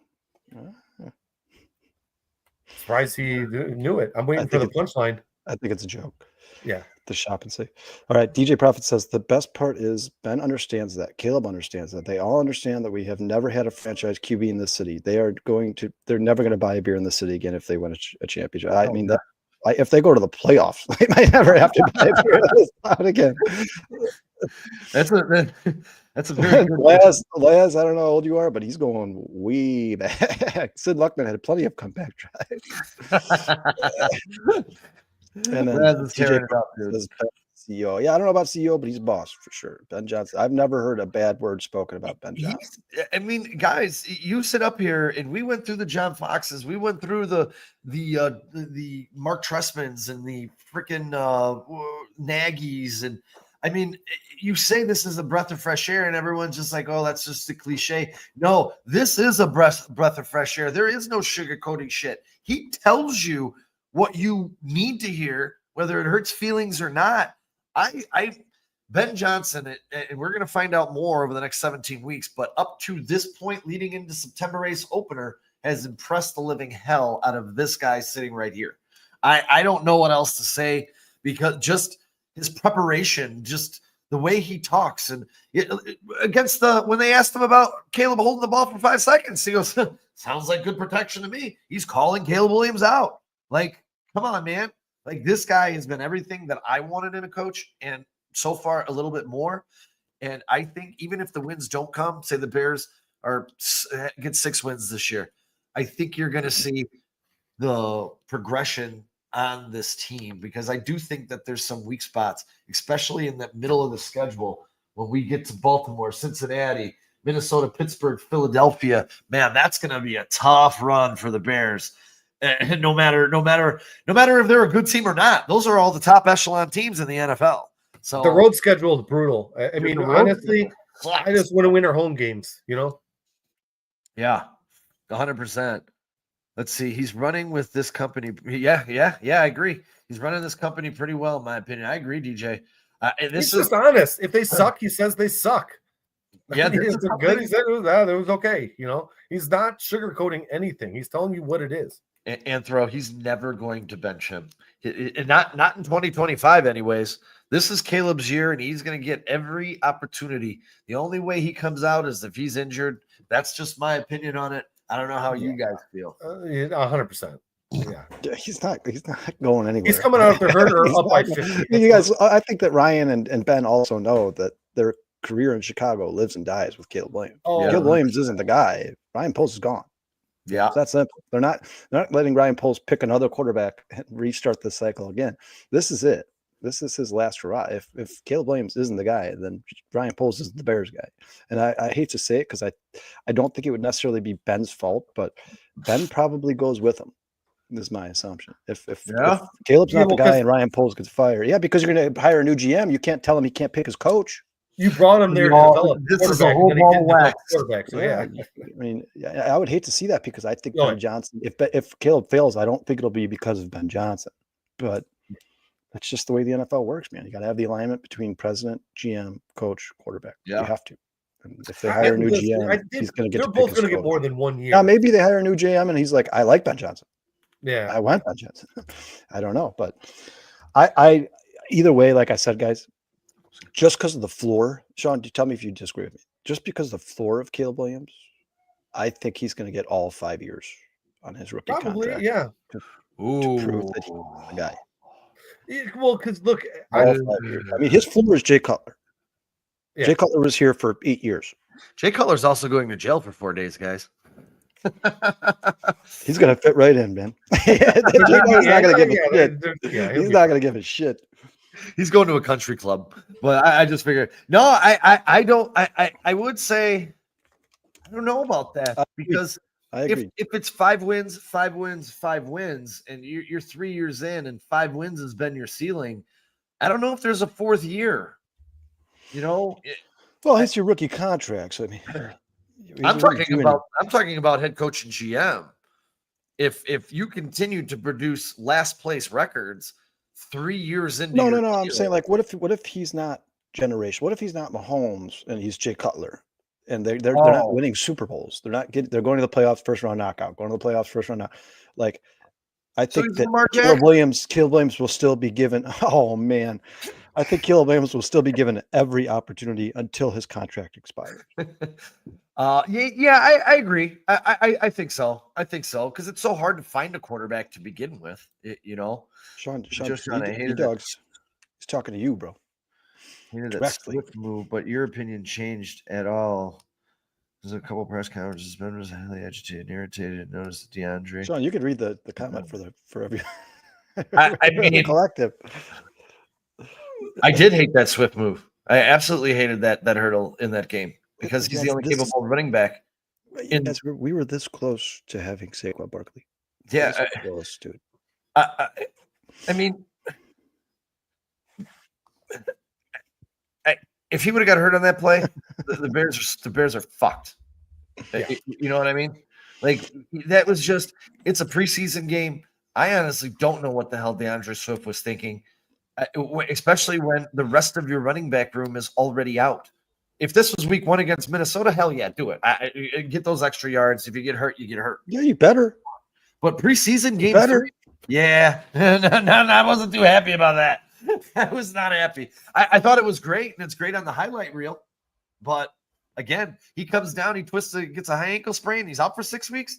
Everyone's going to be on my side. It looks good. Yeah, but you're hoping your running back can run and jump safely. I mean, that's kind of part of the position, but you're not hurdling guys in preseason week 3 with the rest of your RB room already fucking hurt. I get you. I understand it. I think Ben Johnson wanted DeAndre Swift to give that team a spark. He said it in his press conference. Running backs give team sparks. Like the running back, like Jahmyr Gibbs probably did that 1,000 times over for the Detroit Lions. I think he was hoping that DeAndre Swift could do the same thing. He said if you get him open space, he creates big plays.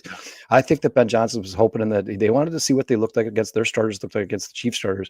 I think that when they got off that slow start with the fumble and the penalty, he was like, all right, well, maybe if we can get DeAndre Swift in space, he can give us a 30, 40-yard run.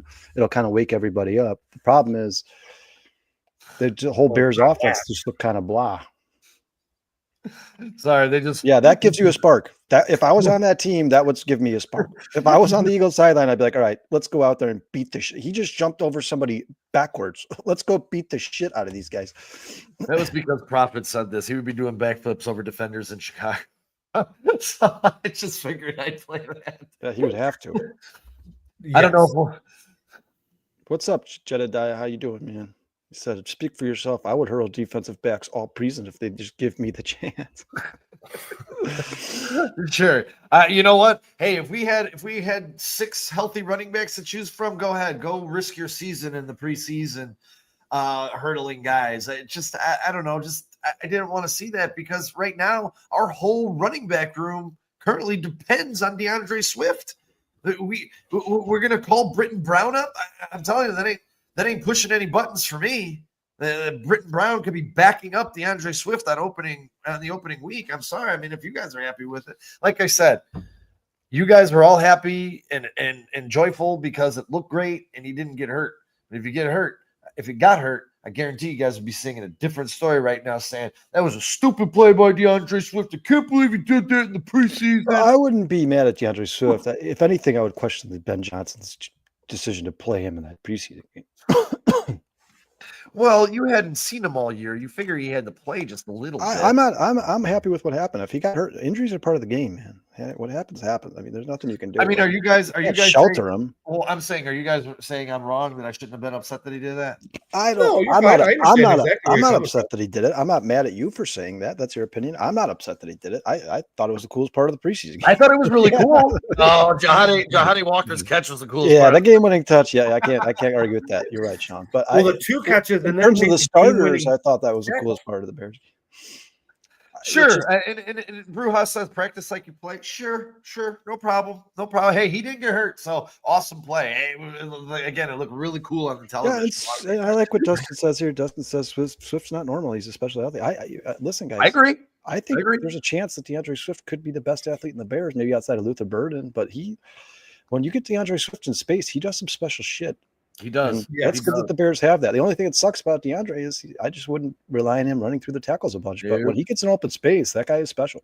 No doubt about it. And he was special in Detroit. He was especially in the passing game. He was special in Philly. I mean, he was special everywhere. He's a really good player. Is he a top 5 running back in the NFL? No. But he is a special player, and he's a good player to have on your team. Though I don't think he can handle the workload that it would require to be a top 5. He's on my fantasy list, guys. I'll tell you that shit. He's on my list. I like DeAndre Swift a lot. Especially now that you don't think there's going to be any other running backs, we might be. I don't think he's going to end up. I don't think he's Ben Johnson's end all be all, but I do like DeAndre Swift a lot. Yeah. DJ Prophet says Kyler Gordon is possibly the best. Oh yeah, sorry, I should have said offense. Yeah, Kyler Gordon is the best athlete on the team. There's not even a question about it, and you can see it just the fact that they want him to be the most versatile player on the team. He's going to play numerous positions. Ben or Dennis Allen's talked about that often. B-Dog says, I didn't like the Swift move either, but I believe now that we have an elite staff all throughout the squad. I'm willing to give him another shot with an experienced offensive coordinator as your head coach. Yeah. Really good running backs coach. What do you guys think back to that day that they announced they signed DeAndre? I was indifferent. I was kind of indifferent. I wasn't like, we've got a great run. Yeah, I didn't hate it. I think I was a little disappointed because it wasn't Saquon Barkley's name. It was an upgrade from everything we had, though. Yeah, but he's like I said, he's a good player. He's a really good player. I don't hate the fact that DeAndre Swift's on the Bears by any means necessary. I just do think that he can improve at the position for sure. Yeah, the Bears can improve at a lot of positions. Yes, a lot.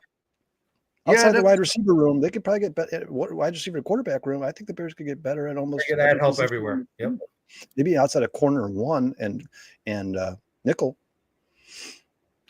Yeah, they definitely can get better on the defensive line. And left guard is they're pretty damn good at left guard. That might be the best left guard in football. They are pretty elite. That Buffalo Bills guy on Hard Knocks is crying about Joe Tooney. Yeah, I can't move this guy. I can't get past him. What'd you guys think about the offensive line play against Kansas? They look pretty damn good. If you watch some of the tape, I watched a breakdown today with Chase Daniels. And he broke down basically the Kansas City game, all of Caleb's snaps, anyways. And there was more than a lot of plays where Caleb missed Cole Kmet up the middle. I think it was on a 3rd down. It was really wide open, but the pocket was as solid and as open as it could have been. I could have stood there and thrown the ball. Yeah, I think the fact that he's going through his 4th and 5th reads means that he's getting time, which is great. Now we just got to get Caleb to throw faster, get it out faster to that first down, or get through your 4 and then go back to 1 real quick, or whatever it is. But get rid of that ball faster, and I think we'll be fine. Take off.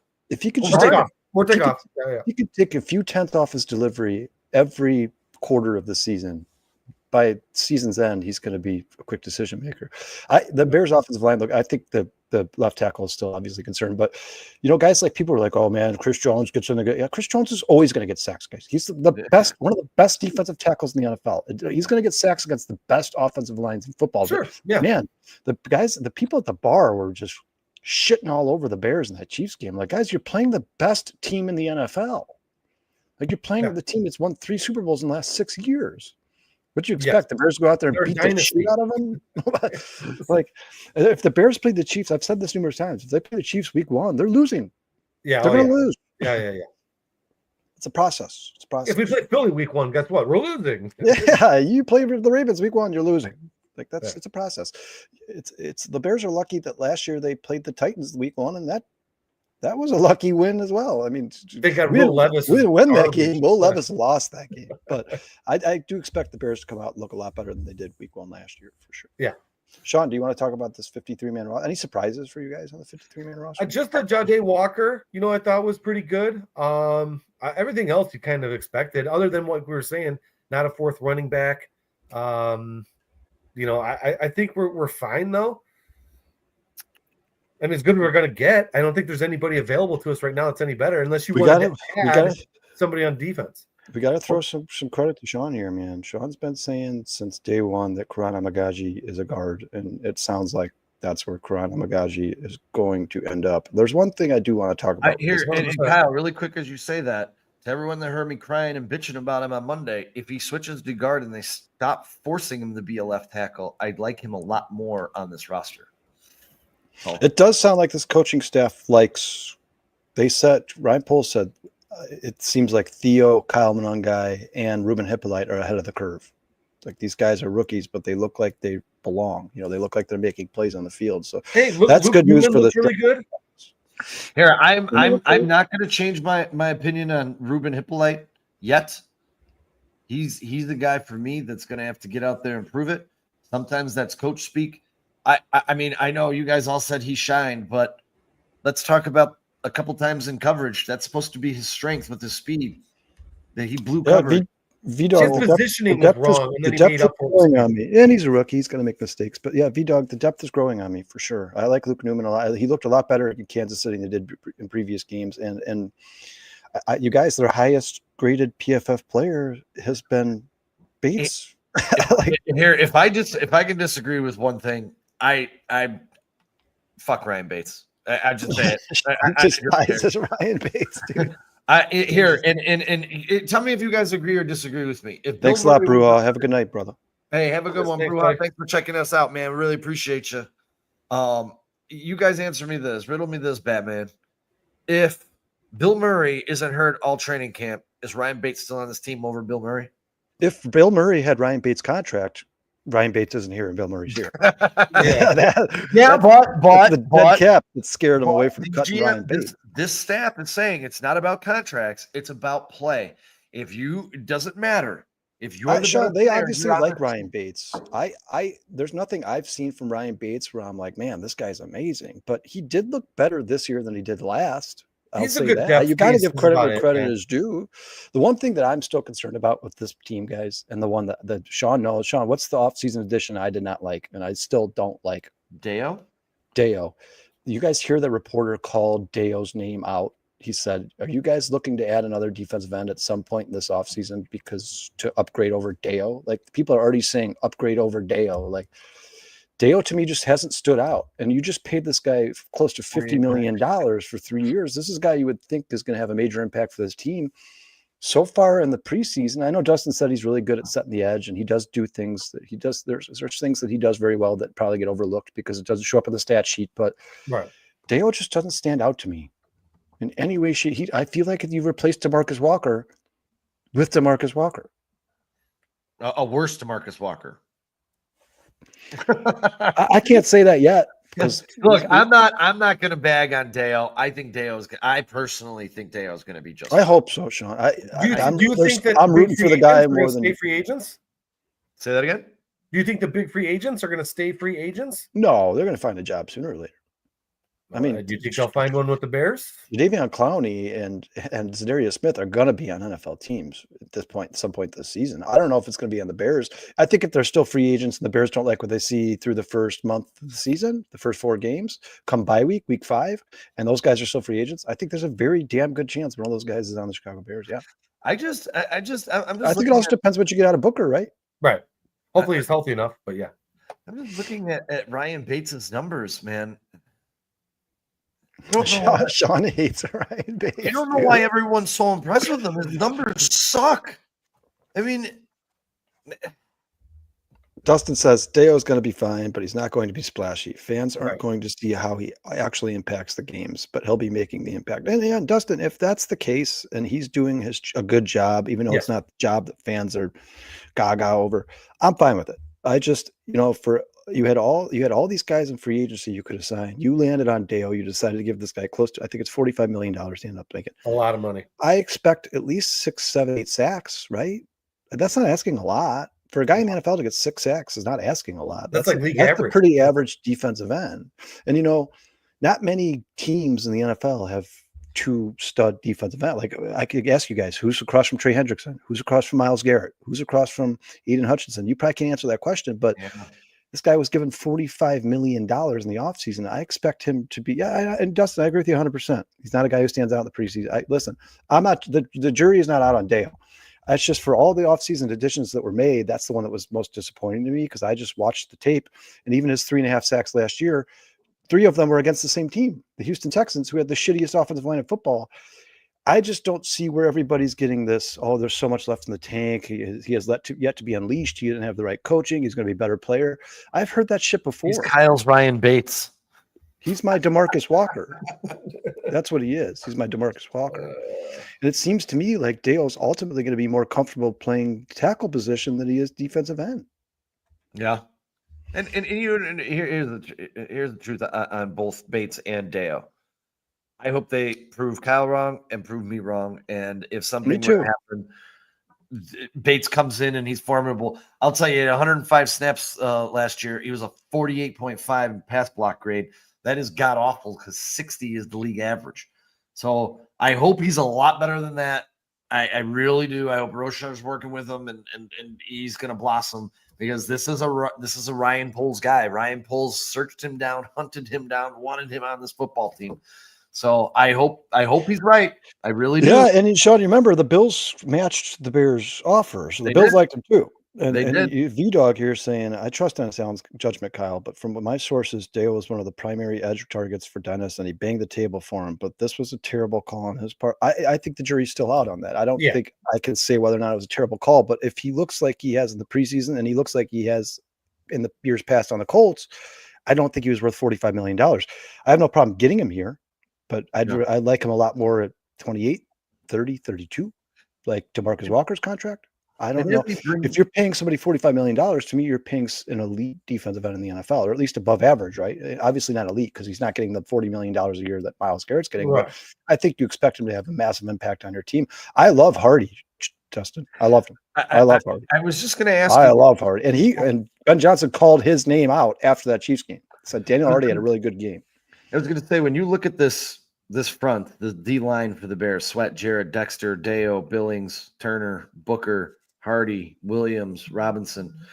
I mean, for me, I'm kind of surprised Robinson made the team. That was my surprise, Sean. I was going to say my surprise in this 53-man roster is DeMarcus Robinson's on it. Yeah. We're not DeMarcus. Like them. What about Chris Williams? I mean, Chris Williams, did he ever flash last year? I mean, no, but I think he's good at plugging holes. He's really good at plugging rotational holes. Guy. Yeah, I think he's good against the run, and I think that's why he's here. But D-Rob, man, D-Rob. Yeah, they've been talking him up all preseason. They actually like him. I guess I agree with you. I don't know why. They really like him. Fits that prototypical Dennis Allen type defensive end, but I just haven't seen any. All I can do is judge with my eyes. I've watched D-Rob for 4 years. He looks like he sucks. Yeah, I love Booker. I love Booker. I love him more because he's a Jayhawk. But I wanted to ask you guys really quick. Kyle, take that comment off really quick. If you look at this secondary, especially at the safety position, say Brisker's hurt, he doesn't start. This injury's significant, that he has. How do you feel about Owens and Hicks? I mean, Owen started a while last year. I think he's serviceable. I don't know if he's your long-term answer at safety, but if Jalen's only going to miss a couple of games, I think we'll be all right. If he's going to miss, 8, 9, 10 games, we're screwed. Sean, just odd question. Why did Hicks the only guy who got his first name on there? You know what? At first, I had all of the first names, and it was just too gosh darn big. So I think I just forgot to. Oh nope, Josh Blackwell got it. Josh Blackwell. Yeah. You guys, by the way, Sean and I have met Josh Blackwell. He's a very, very, very nice guy, and I think he could be a crucial part of this team as well. I like Josh Blackwell. I think he's a good backup. He's basically the backup nickel. V-Dog says, I'm not surprised Dominic Robinson made it. He fits the mold of Dennis Allen. He's extremely quick, long, and rangy. I mean, I think that's why he made it, is because he's just that prototypical size for Dennis Allen. But I mean, if you look at the production, for me personally, it's just not there. And maybe they're seeing something I'm not. I'm not at Bears camp. I'm not at the practices. But I've watched D-Rod for how long are we going to play this game? I mean, when he's on the field, his name is never called. Yeah. And then DJ says he thinks Hippolyte is Brisker Insurance. So Sean, he agrees with you. He thinks Hippolyte's going to end up being a safety. That's where I am. I mean, he could be a tweener. Maybe he plays both, or I don't know. I have to see a lot more out of Hippolyte. I mean, I know you guys were all impressed with this preseason. I'm just not there. I'm not there yet. I'm not going to write the guy off yet. He didn't seem elite. He just didn't seem special. And Dennis Allen wanted him. I mean, it's a Dennis Allen guy. I don't think he's here because Ryan Poles picked that rabbit out of the hat. I think it was DA. So yeah, and DA said immediately in the war room after he was drafted, we just got faster. So I think that he definitely wanted him. Sean, I'm not saying I'm impressed with Hippolyte. Preseason, what I'm saying is, for a 4th round pick, at least he looks like he belongs in the NFL, because a lot of 4th round picks don't. Yeah. He does look like he belongs on a football field, and he looks like he could stick around in this league for a long time. Dustin says Hippo shoots the gap with reckless abandon. I love it. Yeah, he's definitely one of those guys where if the defensive line can open up a hole, he gets back there pretty damn fast. He had a couple in that second game, a couple of good, or maybe it was the first one, a couple of good defensive stances on the goal line. I'll tell you this. Jason asked earlier if we think the Bears will add a defensive lineman. If they do at some point in the season add a defensive lineman, I think Dom Rob's the first guy off the team to make room for him. I could say that. Him or Chris Williams. Yeah.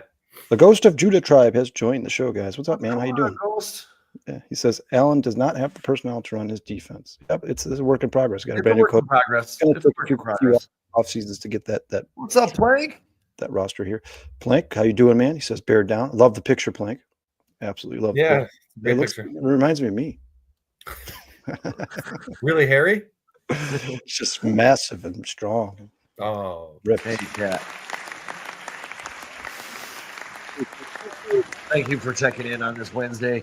We got a little lull here in between these next 12 days. We're gonna have but nobody cares because we're gonna see football. It's so close. Where's the calendar? Is next it next Thursday?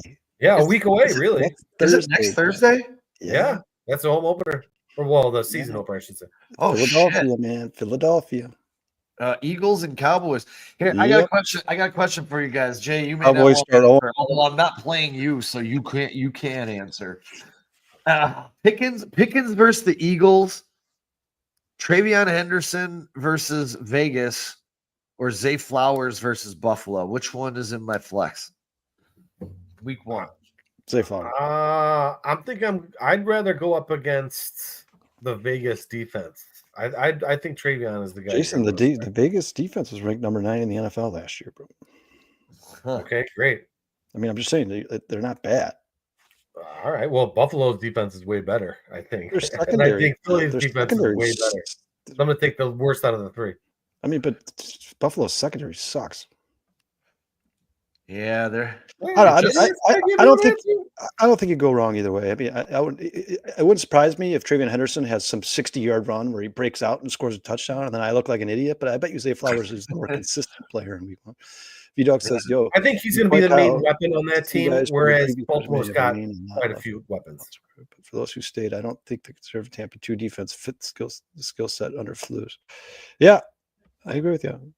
I mean, they got to find. There's some players here that I think will fit very well into Dennis Allen's, but off defense. But I'm sure halfway through the season, you're going to find guys who don't, and those are probably going to be the guys who are the odd men out come next offseason, right? Yeah, I Can't got imagine. Can't imagine they're all. Dustin says start Zay Flowers. Sean Blake says start Flowers. Blake Okay. bear down. Yeah, Pickens is last on my list. I don't want to start Pickens versus that vaunted Eagles D the day they're dropping Oh their God! banner And you don't even know how Pickens is going to fit in that. Yeah, Pickens isn't the guy I'm going to start in that game. I know. Like I said, I'm going to look like an idiot if Travion Henderson has 2 60-yard touch. Even if he has 12 runs for 122 yards and 2 of them are 60-yard run touch for touchdown, he's that type of guy. He is. He's that type of guy. He could always bust one and break one. I mean, Sean, by the end of the season, Travion Henderson better be your flex. He probably will be. I just don't know what performance. Week one. Performance. But Zay Flowers is a target machine. So if you're in a PPR league, he's going to get you points no matter what. Yeah, it was really funny because it was on the fantasy show, and the top 3 wide receiver quarterback combos in fantasy last year. The first 2 pretty obvious: Joe Burrow and Jamar Chase. The number 2 was Jared Goff and Amon-Ra St. Brown. And the third one surprised the living hell out of me. It was Lamar Jackson and Zay Flowers. I did not expect that. I did not expect that. And like I said to you previously, if Dak Prescott hadn't been hurt, Prescott and Lamb would have been very possible. 2. Very possible. List, right? You would assume. I mean, how many yards did CeeDee Lamb have? 1,800 yards 2 years ago? Yeah, he had a big. He would have had to be on that list. Yeah. Dustin says, "Plank the tank, plank the." What's up, boys? Hey, what do we got going on here? We have I did talk to Tina last night. I forgot to tell you this, Kyle. I did talk to Tina last night, and we're gonna start our group chat. We are gonna do the Washington Redskins and the Chicago Bears live show watch party at River Street. We're what is that? Week 6. Yep, so, right after the bye. Yeah, we're 6 weeks out, so that's going to be our first live show of the year. That's agree with that too, V-Dog. That's pretty exciting for all of us. Can't wait to see what we're going to do. We're going to fundraise as always, get money for Bears Care, raise money for people less fortunate than us, and just have a great time, and hopefully watch Caleb get his revenge versus Jaden Daniels. And I don't think Washington's going to be that good. I think it's a winnable game on the road in the Bears schedule. So one of the only away games that's winnable. Yeah. Jason and I have been saying since basically the end of the season that I think that team is in for some massive regression. I can't even necessarily say why. Well, first of all, they had the easiest schedule in the NFL last year, so that's a big part of their success. Second of all, they weren't really like hampered by injuries in any way, shape, or form, and all they did to improve their run defense was get rid of their best run defender. I don't see, and you always kind of expect some regression out of especially second-year quarterbacks. We had really, really successful first years. We saw it with C.J. Stroud. I wouldn't be surprised if we see what Jane did. I'm not even talking about the numbers going down, guys. I'm just saying maybe not as clutch, or maybe sustains an injury since he is such a little guy. And you know what? I can't imagine that Caleb Williams doesn't have that game circled on his schedule after what happened last year. And 100% from that area, like that's everybody on that Bears team that he grew up. Stevenson better have it circled. Oh, yeah. Tyreek Stevenson better have the best game he's ever had in his damn life against Washington. After that shit last year, dude, you guys, that came up in my Instagram feed today, that fail Mary, whatever you want to call it. Oh, God, I'm so tired of seeing it. Still had the same feeling in my stomach as I did the second it happened. I'm like, oh God, it just makes me sick. What a terrible play by Tyreek Stevenson. Every time you hear Jaden Daniels' game, they show that highlight. When they even showed the part of Matt Eberflus's presser where he was like, no, we were never going to try to stop them from getting a catch on the sideline. Like, yeah, because you're an idiot. That's why, because you're an idiot. He could have called a timeout when he saw his players out of do position. Anything. Do something. Run out of the field, take your shirt off, make a noise, do something. Jason, what was this thing he said constantly? Operation. What did he say? There's a word he used constantly. Like he would say it 16 times in press conference. I don't remember what it was. I forget. Satisfied with the operations, or I don't remember what he said, but it absolutely drove me crazy. I'm so glad those days are behind us. The best thing he did all season long was get a haircut and grow a beard. Why? And another thing is it just me, guys, or did the Chicago Bears get the shittiest Hard Knocks? They did. I wish they had Hard Knocks this year. Yeah. It sucked. That Hard Yeah. Knocks for the Bears sucked. That just goes to prove how boring Matt Eberflus was. That was the worst season of Hard Here Knocks. you go, boys. We're gonna see. Hopefully, not see this a lot. Some frustrations in this first half in Kansas City for the new Bears head coach. Oh, yeah. He's You know, back. here I will say this: I am disappointed because I like them on Hard Knocks, and seeing that we're at the tail end of the show, we're gonna get a ding for this. But I'm just going to erase it tomorrow so they can ding us how they want. I'm going to erase it. I know we're going to get a ding, but let's say our final farewell to one Austin Reed.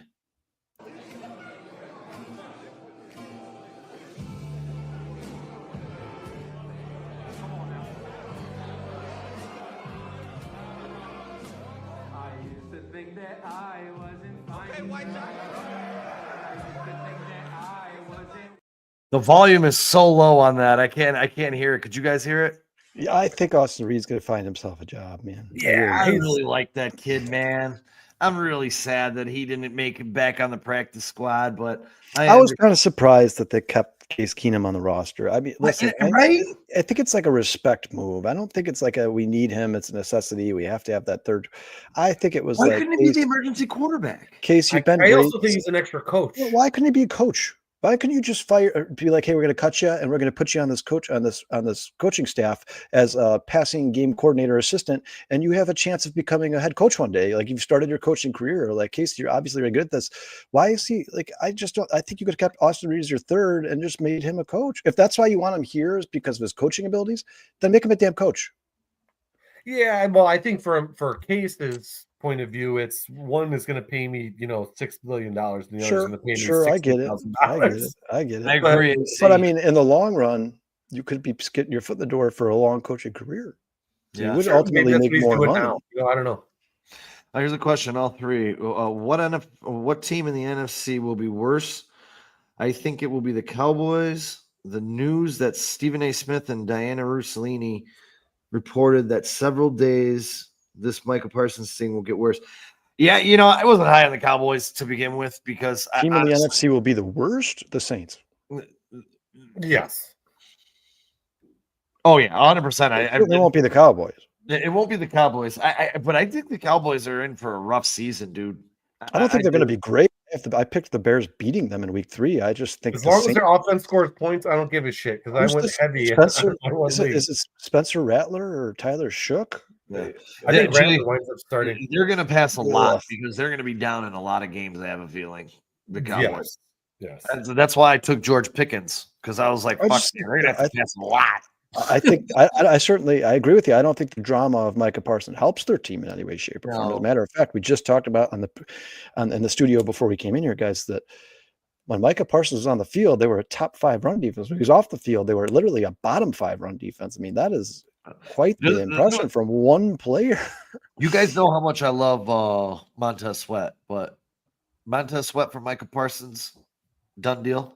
No doubt about it. God, are you kidding me? Yeah, no doubt I shouldn't have let you finish the sentence. I'll drive Montez. I saw it on X today. There was people that were like, "Here, 3rd round pick, Montez Sweat, and send back Micah Parsons." I love Micah Parsons. I would forget about Montez Sweat pretty quickly, to be honest. Yeah, the problem with that is I don't.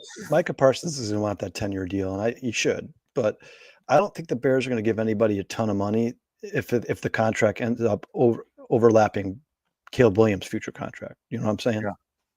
Yeah, I don't think they want to be paying Caleb because that's when. I just don't know if they're really willing to pay Parsons in 2028 $40 million a year, $45 million a year, and then sign Caleb Williams to probably what's going to end up being him, Jaden Daniels, May, Nix. One of those guys is going to get the biggest quarterback contract in the history of football.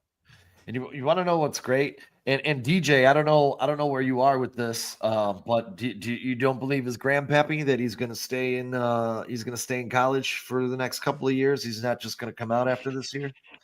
I think he'd be stupid to do that. To stay in college? Yeah, that's idiotic. But with NILs, you're making money. I understand, but he doesn't want to play for the Saints or whatever.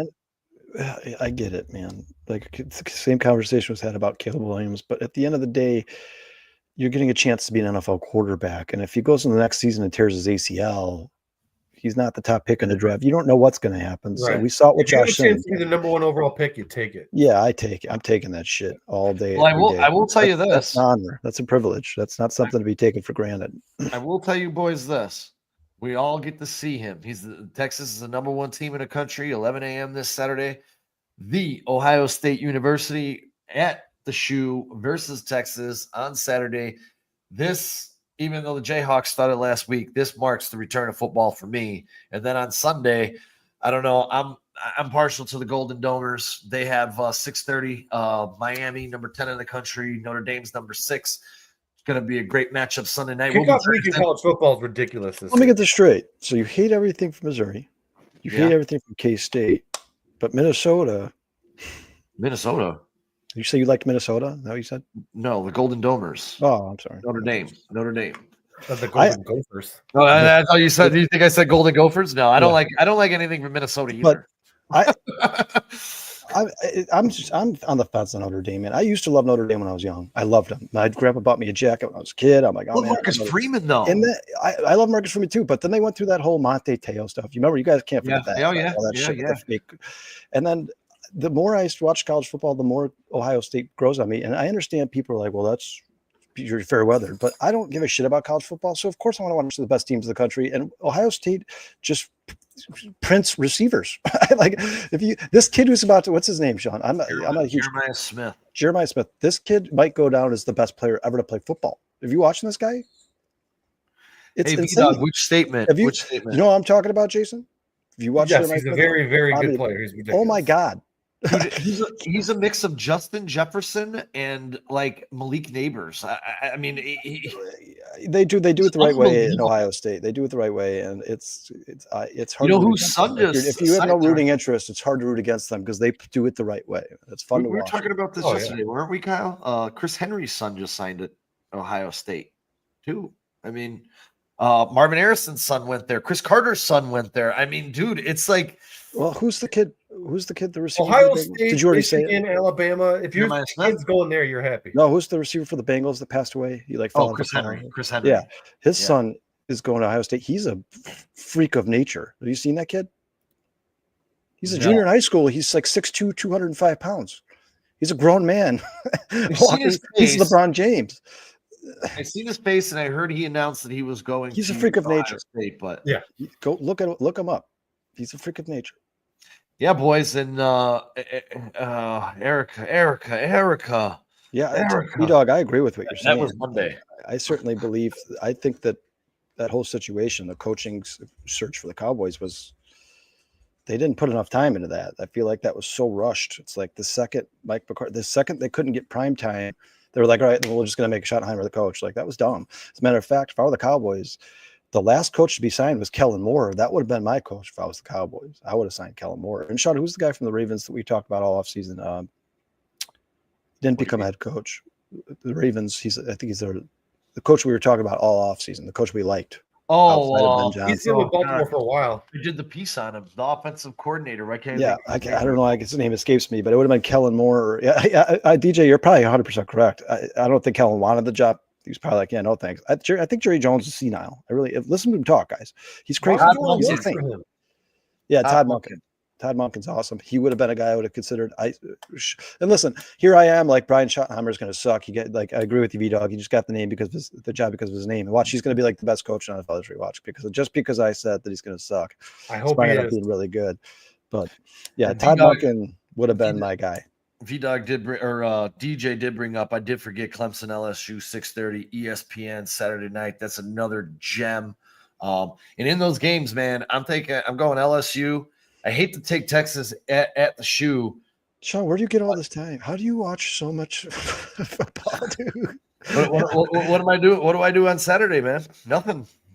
I mean, I don't think my wife's going to be here on Saturday. So he knows every college lineup. Sean could probably tell you every NFL team who's playing who week one. I bet you could right now.